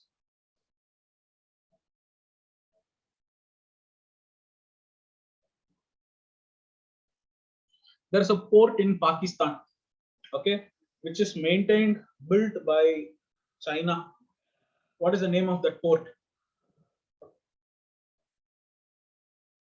What is the name of that port? Yeah, north south corridor. Okay, the sea route, silk trade route, Gwadar port. Okay, there is a port called Gwadar port in Pakistan, which is developed by China with the help of Pakistan. Okay, so there is a theory called string of pearls theory, right? So anyone aware of it, kindly explain what is this one, string of pearls theory.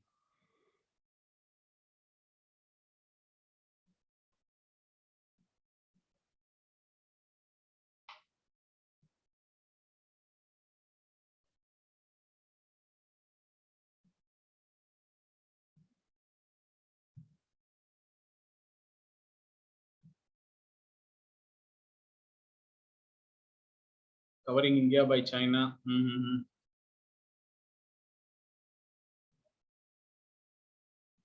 Afla, Anantu, Arjun, both Arjun. I expect more from you guys.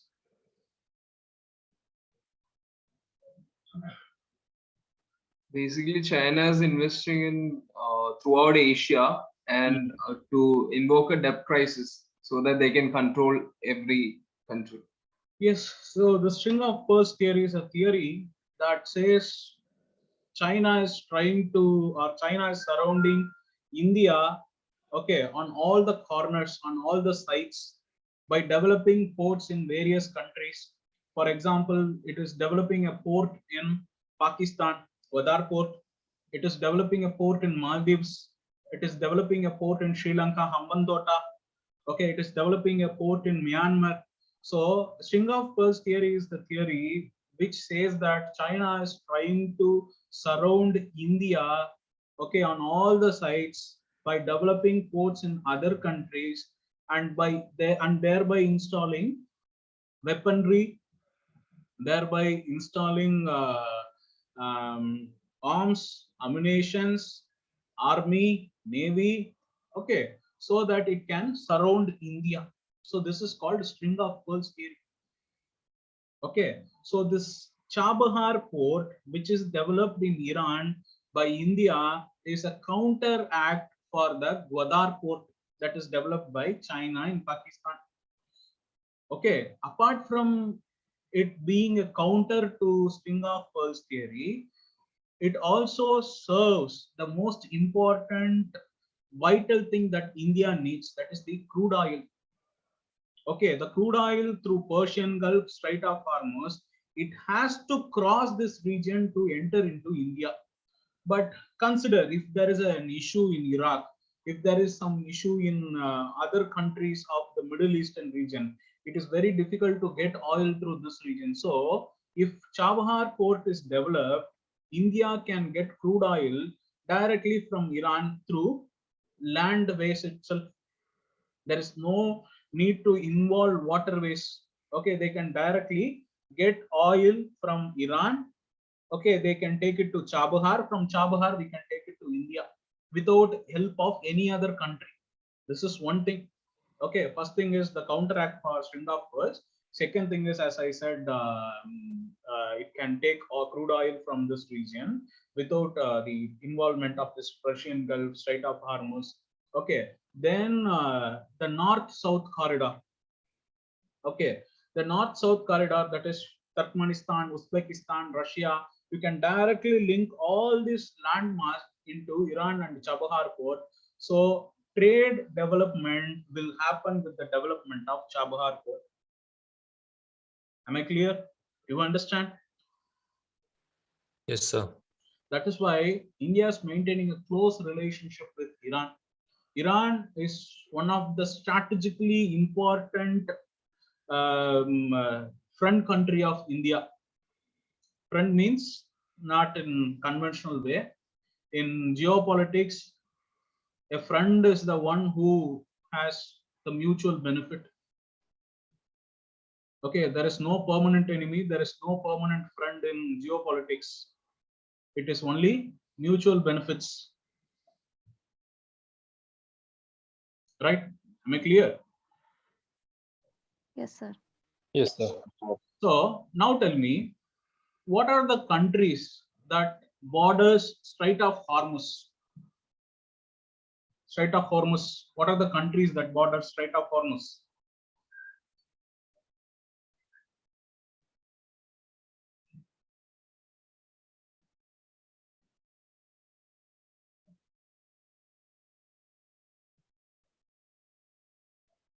Look into your map and tell me. UAE, Iran, Good. UAE, Iran, and Qatar, Bahrain. what? Qatar and Bahrain No, on no, no, those no, no. sites. No, no, no, no. Qatar, Bahrain doesn't come into this picture. I asked only Strait of Hormuz. Strait of Hormuz, then it is UAE and Iran. What about Oman? There is a Oman. small Oman. Oman also there. There is a Yeah. small exclave of Oman which is there in the tip of UAE if you notice it carefully. Yeah, but we can only see the Muscat, the capital of it. Oman is there, country is there. Muscat it comes under Gulf of Oman. Okay. So Gulf of Oman is bordered by Oman and Iran, whereas Strait of Hormuz is bordered by Iran, UAE, and Oman. As I said, there is a small region, a small exclave of Oman is there in the UAE region. Right? Is it visible in your map? It is visible. Kindly note it. Yes, sir. Yes, Yes, sir. sir. Sir. Okay. So this region, as I was saying, this UAE region and Oman, Iran borders Strait of Hormuz, and kindly try to arrange from west to east, east to west, because it is a possible question in UPSC. Right? As I said, Middle East is one of the most important region for UPSC preparation. Every year, if there is a question from map in geography, the question will be there from Middle Eastern region. Right? Am I clear? Yes, sir. Okay, good. Go to Iraq. Okay, go to Iraq. There is two important rivers present in Iraq. So can you name it? Someone? Tigris, Euphrates. Good, very good. Tigris and Euphrates Sea. Tigris and Euphrates River. You can see in Iraq, just above the letter Iraq, word Iraq, you can find the Tigris and Euphrates. Right. So geographically, this is what important for us. The entire region is desert. Guys, my question is, I have a question for you. Basically, how do we get crude oil, petrol, and all those things? How do we get that? From where we get? From sea. Huh? Sea. You are not audible.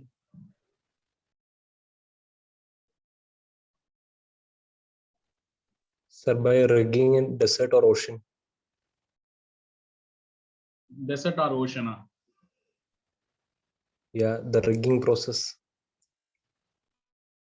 Okay. So what is crude oil basically? Crude oil, coal, petroleum products.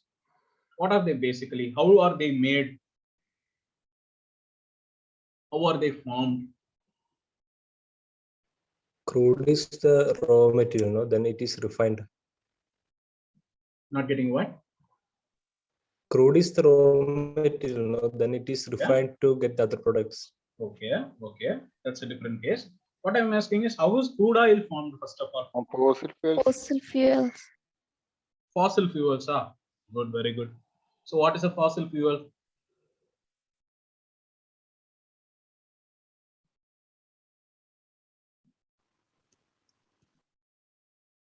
Fossil fuels, they are fossil fuels from fossil fuel. Okay, everything is fine.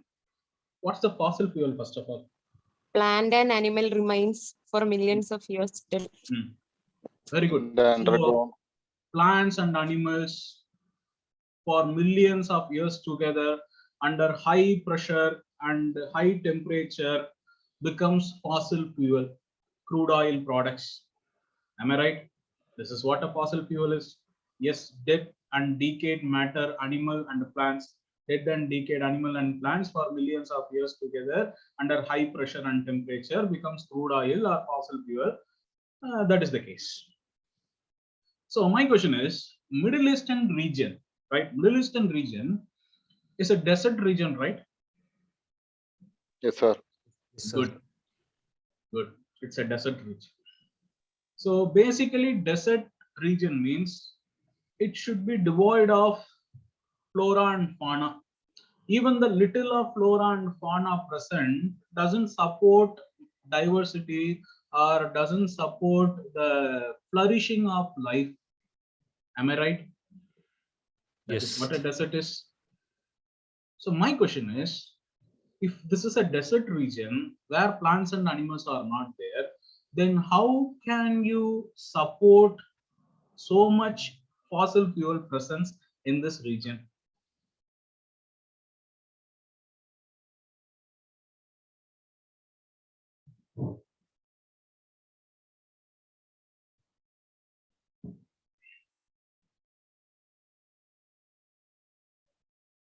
Ancient days, maybe there were, okay. It may not be a desert region on the past. Okay.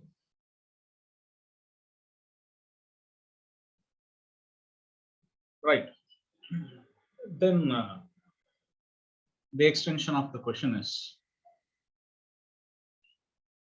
what if the region, okay, the Middle Eastern region that we are seeing now currently, was not present in this latitude maybe a million years ago, or 10 million years ago, or 15 million years ago, or 20 million years ago, or 5 million years ago? What if the Middle Eastern region was not present in the Middle Eastern region right now? Plate tectonics, movement of tectonic plates, plate tectonics makes them desert. See, there is only two possible answers. One is climate change. Okay, so you can consider in ancient times, that is millions and million years ago. Ancient means not 12,000 or 5,000. Okay, in this case, ancient means some million years ago, flora and fauna were present in this region, but owing to climate change, due to climate change, this region became a desert, and the plants and animals submerged. Then it became a crude oil. This is one possible answer. And the second possible answer is the Saudi Arabia, the Middle Eastern region, was present near equator, okay, which provided huge flora and fauna, and it moved away, drifted away from the equatorial region and settled here. That is another possible answer. Am I right? There are only two possible answers.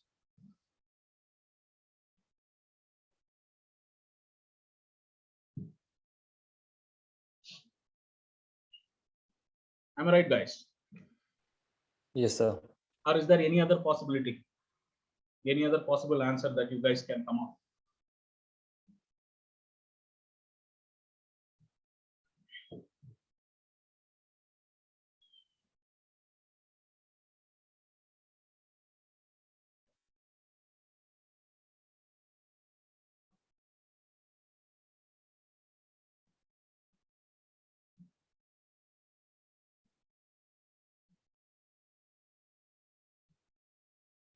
Sir, am I Okay. audible, sir? Sir, Yes, Varun. am I? Sir, I'm not sure that, sir, due to some forest fire and all, some animals and trees were burned and decayed. That's also a possibility for this. Okay. Right, anyways. You keep this question in your mind. Okay, we'll find our answer in geomorphology. Okay, Okay, like sir. how I said, warm ocean current, cold ocean current, we'll find answer in oceanography. And about the climate, about why the desert concentration is on the western side of any continent. Okay, that answer we'll see in climatology, and this we will see in geomorphology. Okay, am I clear? Shall we move forward? Yes, sir. Yes, sir. Okay, keep all these questions in your mind. Right, anyways. So, coming back here. So, the Middle East also a part of Asia, right? This is known as West Asia. Yes. So, what I said is between 20° to 30°, either side of the hemisphere, okay, either side of the equator, on the western side of the continent, you will always find a desert. This holds true for Middle East also, right? Western side of the Asia continent, you are able to find desert, right? Yes, sir. Okay, good. So now coming back to the society of this region, what do you think about the society of the Arabian countries?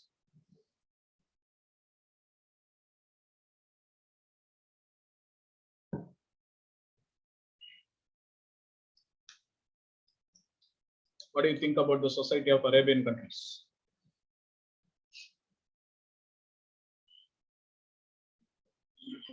Orthodox. Orthodox society, yeah, religious society, yeah. Okay, right. Apart from that, Sir, majority of them are Muslim people. Muslim mm. population is very high, and they are mainly dependent upon the oil Yes, business. yes, right. What about women rights? Whether women have voting rights here?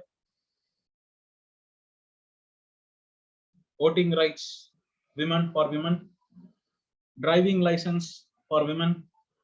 Is it available here?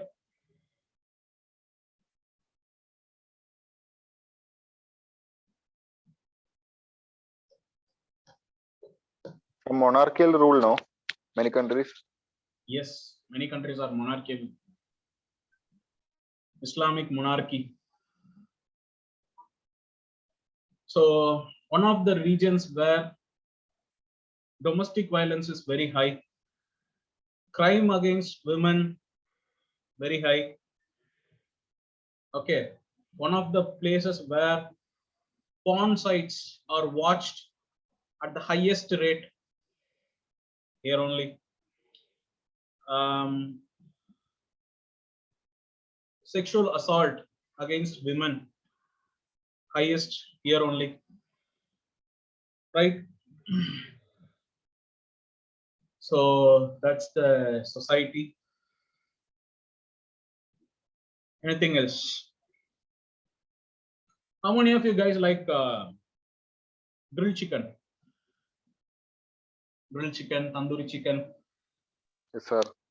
Ah, good, very good. Yes, Viju. Women got license in one of the place. Find out which place it is. Yes. Sir, the origin of this alfam and all are from there. Yes, yes. Mandi, Alfam, all are from this place only. But the beauty of this place is, we guys eat grilled chicken, but there you can find grilled camels. Am I right? Yeah. Yeah.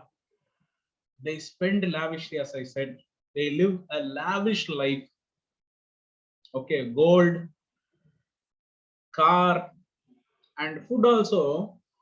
It won't be like small biryani or mandi rice. Okay, it's like camel grill, camel biryani. Okay, so lavish life. Okay, so apart from that, there is nothing much to discuss about the Middle Eastern region. Okay, so we saw the important strides. Gulf, try to arrange from west to east, try to find the important places. And whenever you read current affairs, if there is a place, okay, if there is a place from Middle East comes in newspaper, comes in current affairs, focus on it. Okay, make a note of it. It will be helpful for you in exam. Right? Am I clear? Yes, sir. Okay, good. Yes, sir.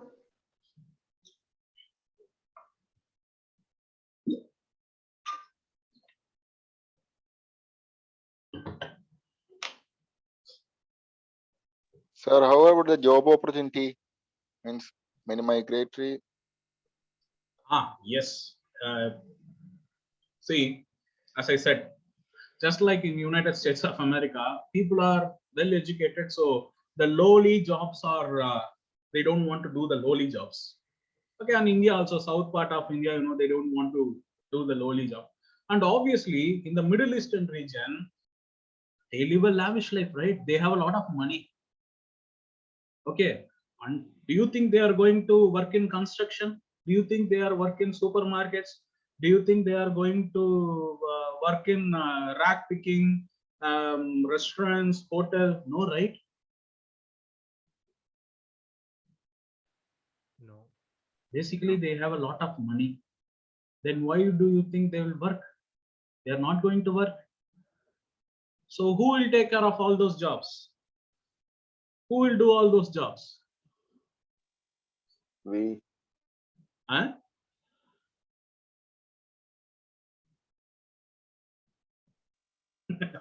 Kerala Also people. good. Not just Kerala people, people from India and especially Kerala, without any doubt. And apart from Kerala, people of South India, majority of the other states also, they have this affinity towards Gulf region. Okay, so that is one thing, migration. Okay, but however, you know that the people who migrate from here, who goes to there, you know the kind of treatment they get. Okay, there will always be those outsiders who came to work there, who come to work there for lowly jobs. Okay, you won't get self-respect, you won't get no any good treatment from these people or from this place. Okay, that is one sad thing about migration, right? Anything else? Anything else you want to know about this place?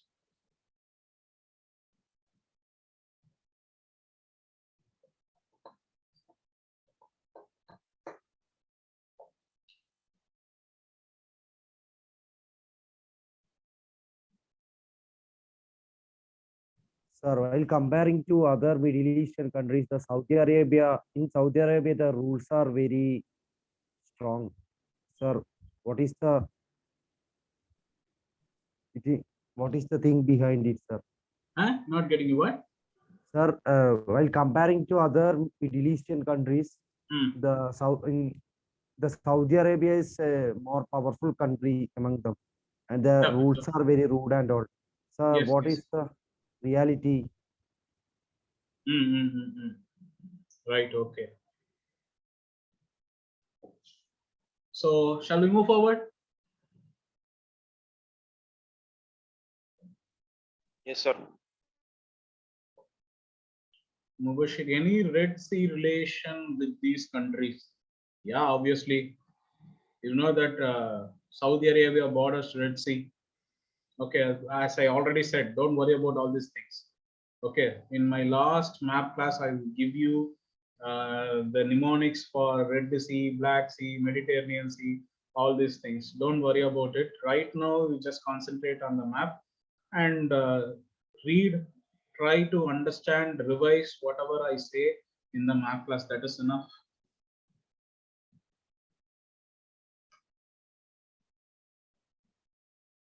Right. So, what is this place? What is this region?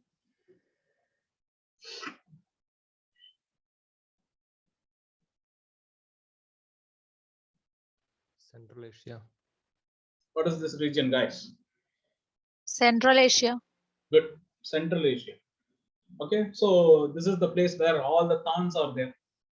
Kazakhstan, Turkmenistan, Uzbekistan, Kyrgyzstan, Tajikistan, all the towns are present here only. Okay, so the important geographical phenomenon, if you ask me, this is where steppe grassland is there.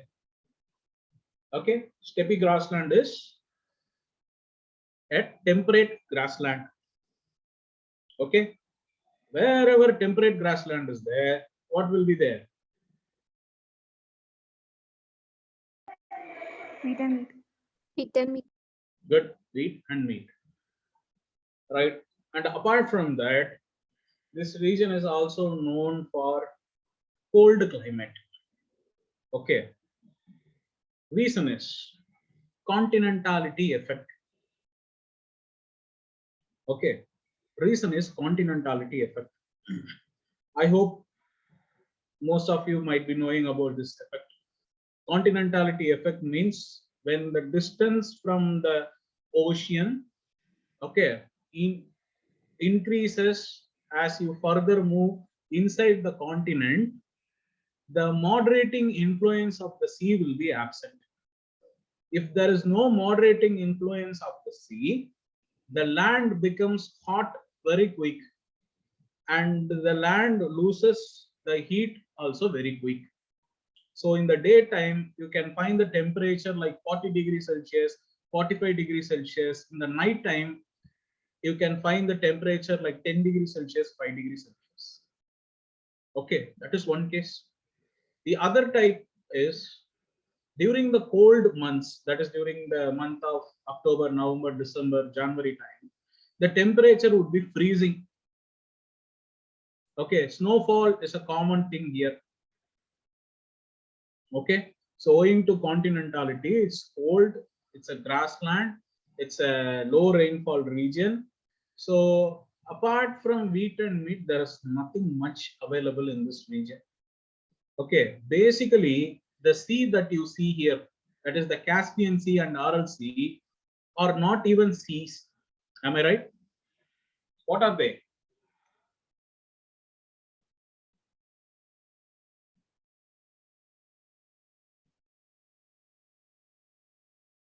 What are they? The Caspian Sea and Aral Sea. What are they actually?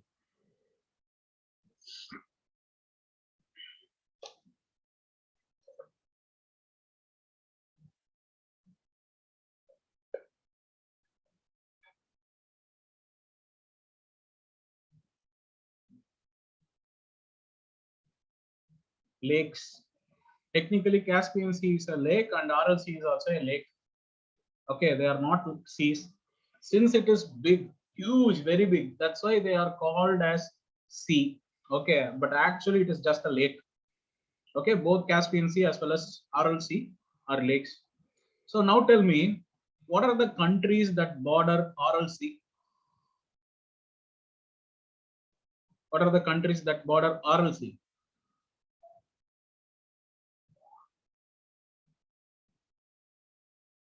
What are the countries that border Aral Sea? Kazakhstan and Uzbekistan. Good. Kazakhstan and Uzbekistan. Right. So next, what are the countries that border Caspian Sea?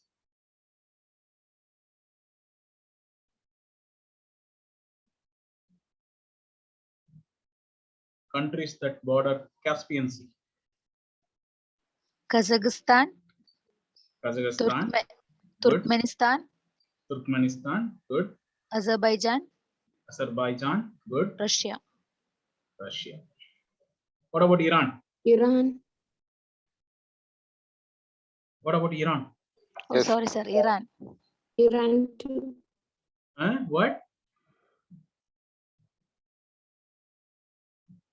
Iran also. Yes, Iran also, right? So remember this. Remember Tariq. T-A-R-I-K. Tariq. T for Turkmenistan. A for Azerbaijan. R for Russia. I for Iran. K for Kazakhstan. Tariq. T-A-R-I-K. Okay. some 8 to 9 times UPSC asked about Caspian Sea in preliminary examination. So Caspian Sea and the bordering countries are very important. So keep it in mind. Remember the word Tariq. The mnemonics for Caspian Sea is Tariq. And RLC appeared some 3 to 4 times in UPSC exam already. So keep RLC also in mind. RLC is bordered between Kazakhstan and Uzbekistan, or RLC is sandwiched by Kazakhstan and Uzbekistan. Am I clear? Yes, sir. Yes, sir. Good. Right. So apart from that, there is nothing much to learn from this Central Asian region. Remember the steppe grassland. So Central Asia is the homeland for Aryan culture. This is where the Aryans migrated towards India. It is believed. Okay. Next is Russia. Okay. So what do you guys know about Russia?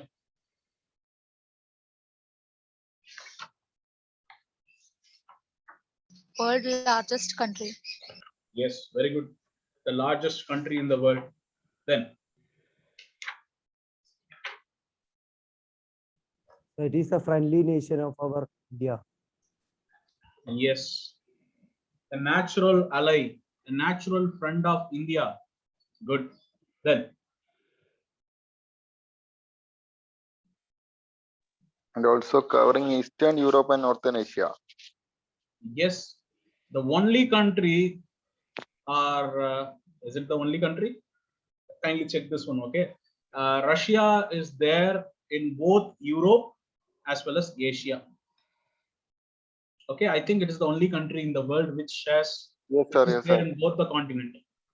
Okay, right, good. Then Sir, it is famous for the trading of armory. For example, AK-47 and all are developed from there. yes, And good. Then distribution of that armory and the yes. cooperation with India is very famous. Okay, okay, good, good, good. Then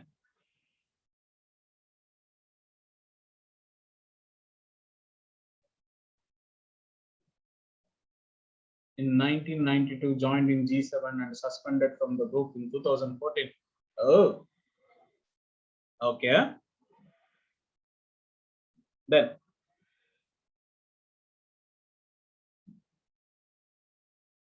what else? So it was previously called USSR, United States of Soviet Russia. Yes, Soviet Union. Okay. Then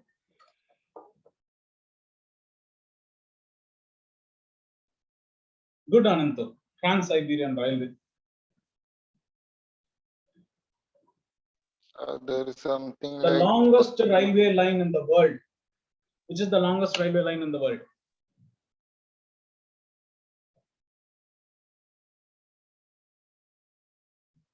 Longest railway line in the world.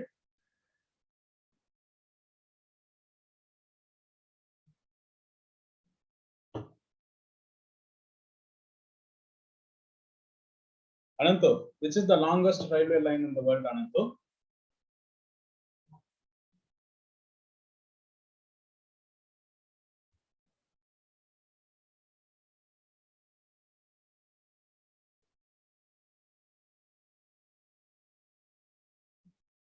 Trans-Siberian Railway is the longest railway line in the world, which connects Saint Petersburg to Vladivostok.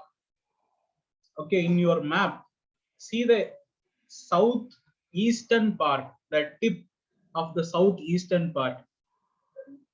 Are you able to find Vladivostok? Is it there? Vladivostok. Is it visible? Yes, sir. Okay, good. So this Trans-Siberian Railway starts from Vladivostok and ends in Saint Petersburg. if you see in near Finland, you can find Saint Petersburg. It is also clearly visible in this map. So this Trans-Siberian Railway connects Saint Petersburg with Vladivostok, and it is the world's longest railway line. Yes, known for Chernobyl disaster. Museums are there. It is one of the leading producers of steel and iron. Yes, without any doubt. Okay. And Ural Mountains. Ural Mountain is the natural boundary that separates Asian continent from the European continent. And Ural Mountain is a oldest mountain system of the world. I'm not saying it is the oldest. Okay, it is. I can say like it is an old mountain system. Oldest is Aravalli in India. It is an old mountain system. Okay, Ural Mountain is an old mountain system which separates European continent from Asian continent. Okay, do you find Ural? Yes, sir. Okay, good. So here is Ural. So, which is the most important river of Russia?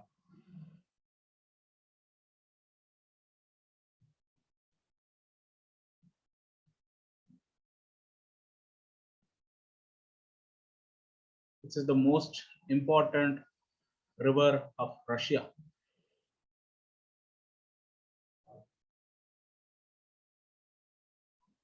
Guys,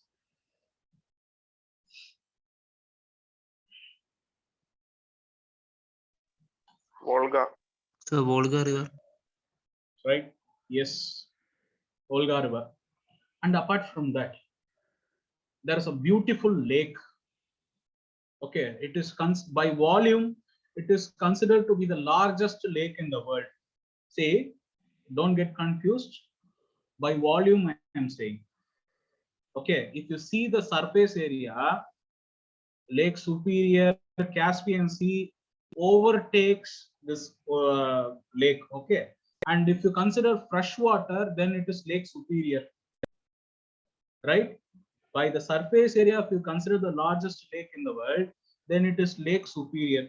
But if you consider by volume, the largest lake in the world by volume, then it is Lake Baikal. Where is Lake Baikal?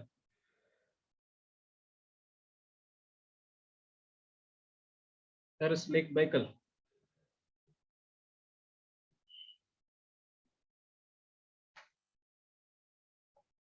Is it visible?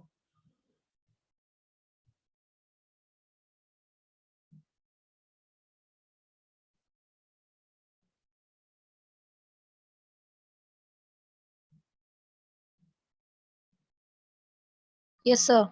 Okay, good. So, the important regions of Russia, okay, almost all the important regions of Russia lies in the European side of the Russian country. Is it, am I right? Yes, sir.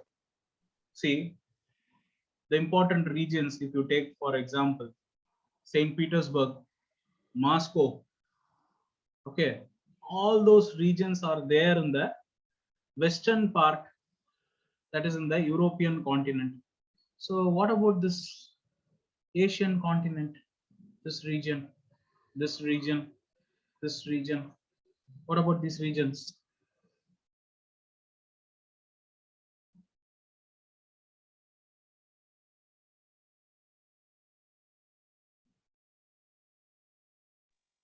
Sir, actually, more than Asia, we can find.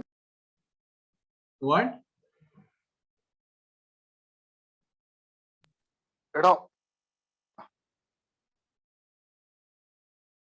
Guys? Yes, sir. What about the eastern side, the middle side of Russia? What about this place?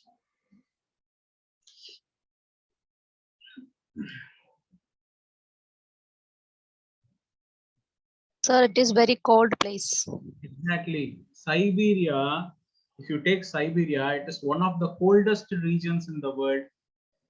Actually, it is even colder than Arctic region. I hope you know why. Why? Why is it like that?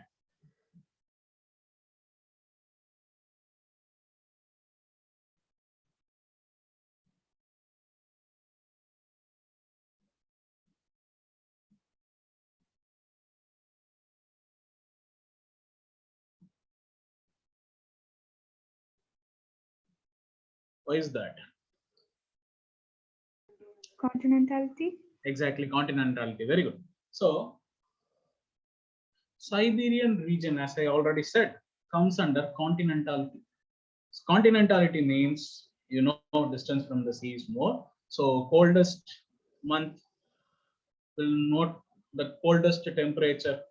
Okay, that is why it is even colder than Arctic region. So, see, only in the European side, people can live. Even that is cold, man. Okay, because owing to its latitudinal position. And in the Asian region, there is nothing actually. This entire region is devoid of major human settlement. Okay, and here again, the Central Asian, this region also, snowfall is a common phenomenon. Temperature is low, cold region. Okay, apart from resources like iron, minerals, there is nothing much in this region. Okay, population settlement is very low in this farther eastern region and Siberian region. Only sparse settlement of population here and there you can see. Okay, Russia is one country where you can see highest sex ratio in the world skewed towards women. Am I right?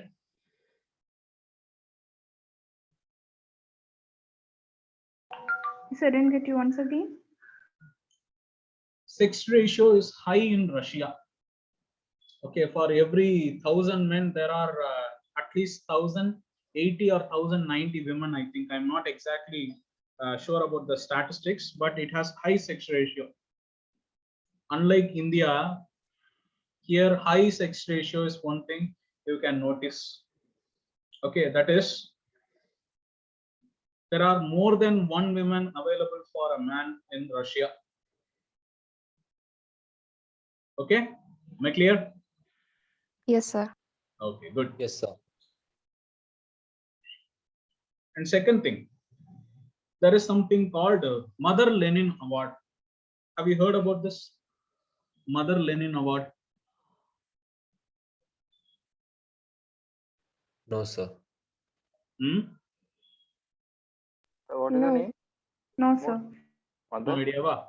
Okay. So Mother Lenin Award is given to those women, okay, who gives birth to high number of children. Okay, if you give birth to more than 10 children, you will be given Mother Lenin Award in Russia. Cool, right? Yes, sir. Why? Mother Lenin Award is a honorary award given to women who give birth to more than 10 children. See, that's what I said. Sex ratio is high. Okay, high sex ratio is there. Women are more in number than men. Many reasons are there. Okay, one important reason is the war and all those things are there. And apart from that, the nature itself skewed little towards women here. Okay, and one more thing is whenever a country, okay, whenever a country is developed, the problem is population will always decrease. Okay, a dip in population you can visibly see wherever and wherever the country is developed. Take USA, United States of America. Old age population is high there.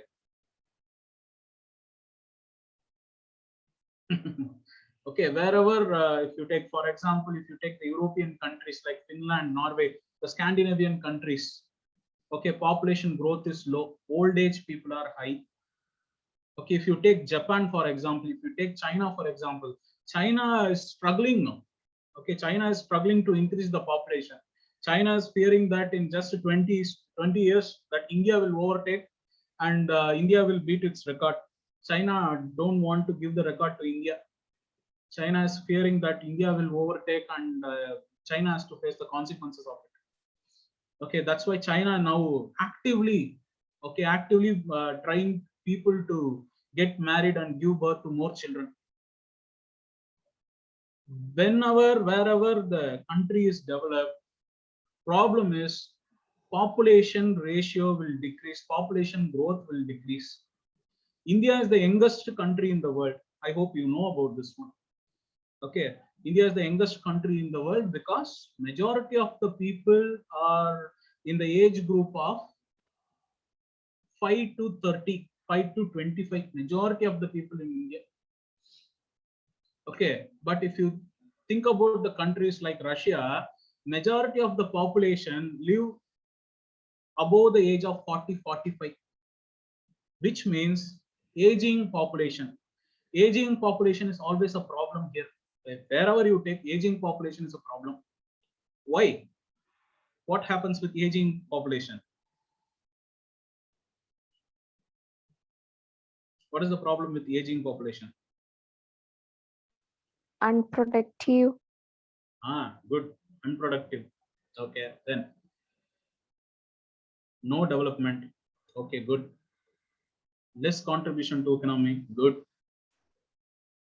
Government has to spend old age care, right? Government has to spend money. Insurance, government has to spend money. And things like, for example, pension, government has to spend money, right? These people, see, only when young population is there, country will grow, economy will grow. If there is no young population, who's going to spend money? Am I right? Guys, if you are at the age of 20, 21, 22, you will buy liquor, you will buy food, you will buy dresses, you will buy apparels, all those things. But what do you think the people at the age of 60 will buy? Are they going to buy anything?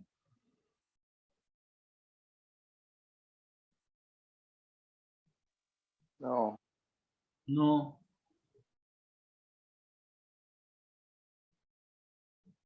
Yeah, bed in hospital, medicines. So how to increase the population? If majority of the people are at the age of 45, 50, then how to get new children, new child?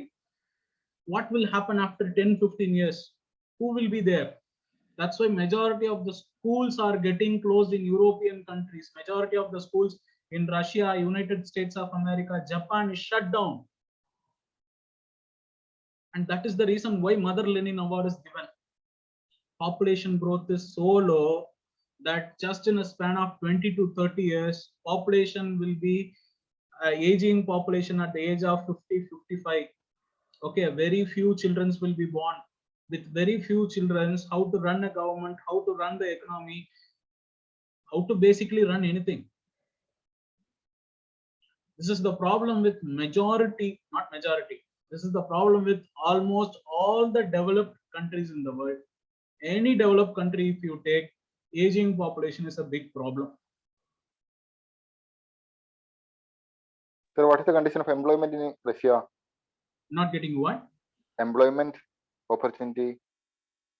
Yeah, employment opportunity is there. That's what. See, Japan wants people from India to come and work there. Russia wants people from India to come and work there. If you go to European countries, if you go to Germany especially, the people who are studying in colleges and schools are the people of the Indians and Chinese actually, not the Europeans. If you go to college and see, if there are 10 students, out of 10 students, 3 students will be Indian, 1 will be a Bangladeshi, 1 will be a Pakistani, 3 will be a Chinese, hardly 1 or 2 people here and there you can see Europeans. Okay, job opportunities, employment opportunities, everything is there. That's why Indian men are wanted in Russia. Guys, if you want to go, you can try.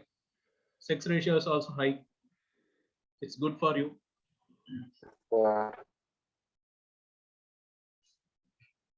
Right. So this Mother Lenin Award. Okay, and one more thing is, more than baby diapers, old age diapers are easily available in Russia. I hope you know the reason. Right? Because old age people are high in number.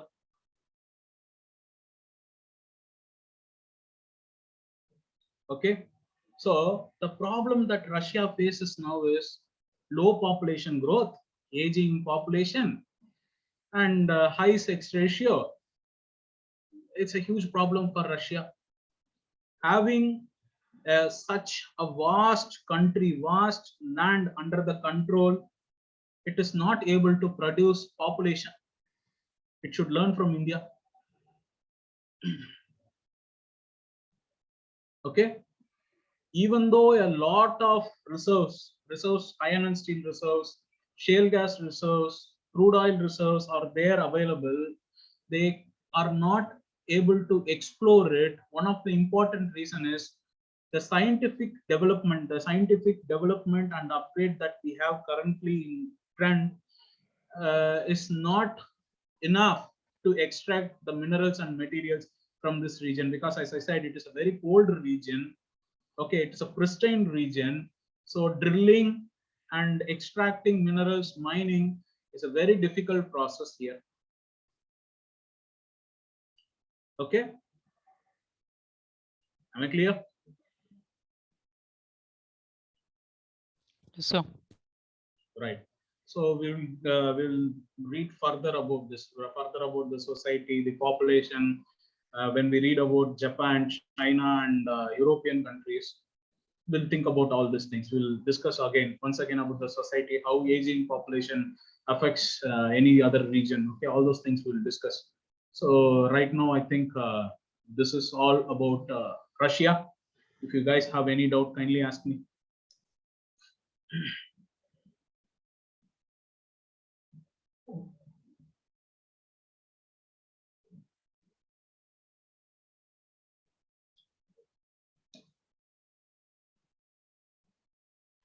There are many companies are there in Russia, like Japan companies, Chinese Not companies getting are, what?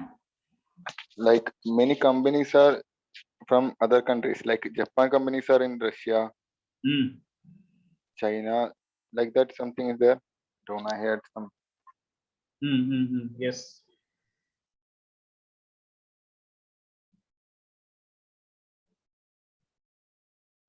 Then anything else? Any doubts?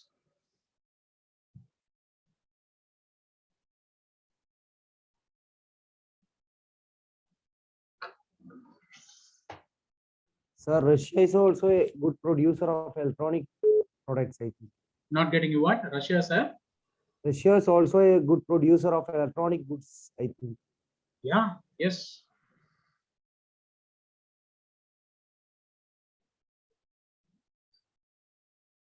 See, and one more sad thing about Russia is, communism was at its peak in the 1990s. Okay, from 1970s to 1990s, Cold War situation, one guy sent a satellite. Okay, one guy sent a satellite to outer space. Okay, the other one launched a vehicle into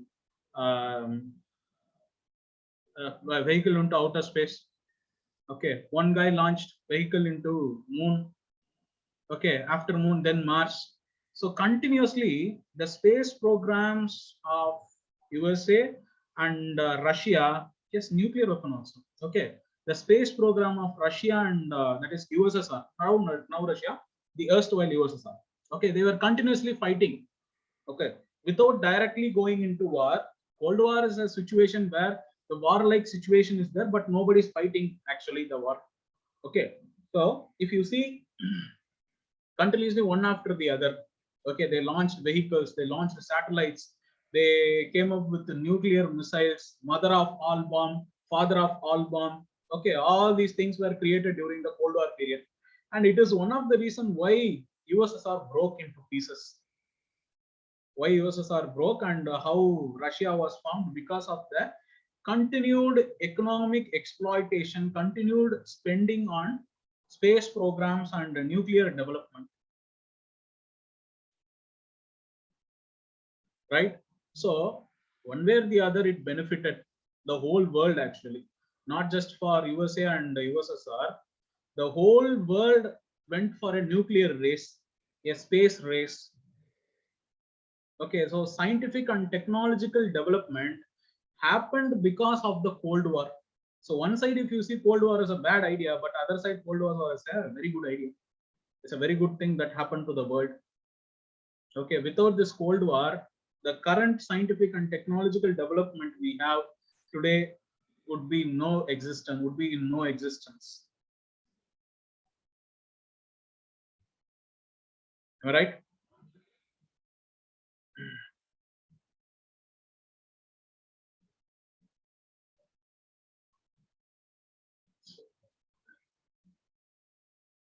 Right. Good. So if you guys have any doubt, kindly ask me. So in tomorrow's class, we'll see China, we'll see Japan, we'll see South Asian countries, Australia. Okay. And Okay, we'll sir. discuss more about the society. We'll discuss more about how the, as I said, aging population and all those things. We'll discuss more. Yes, sir. Okay then. Okay, So sir. shall we Thank conclude you. our class? Yes, sir. Okay. Thank you. Thank you all. Have a Thank you, good day. sir. Have a great day. Thank you. Thank you, sir. Thank you, sir.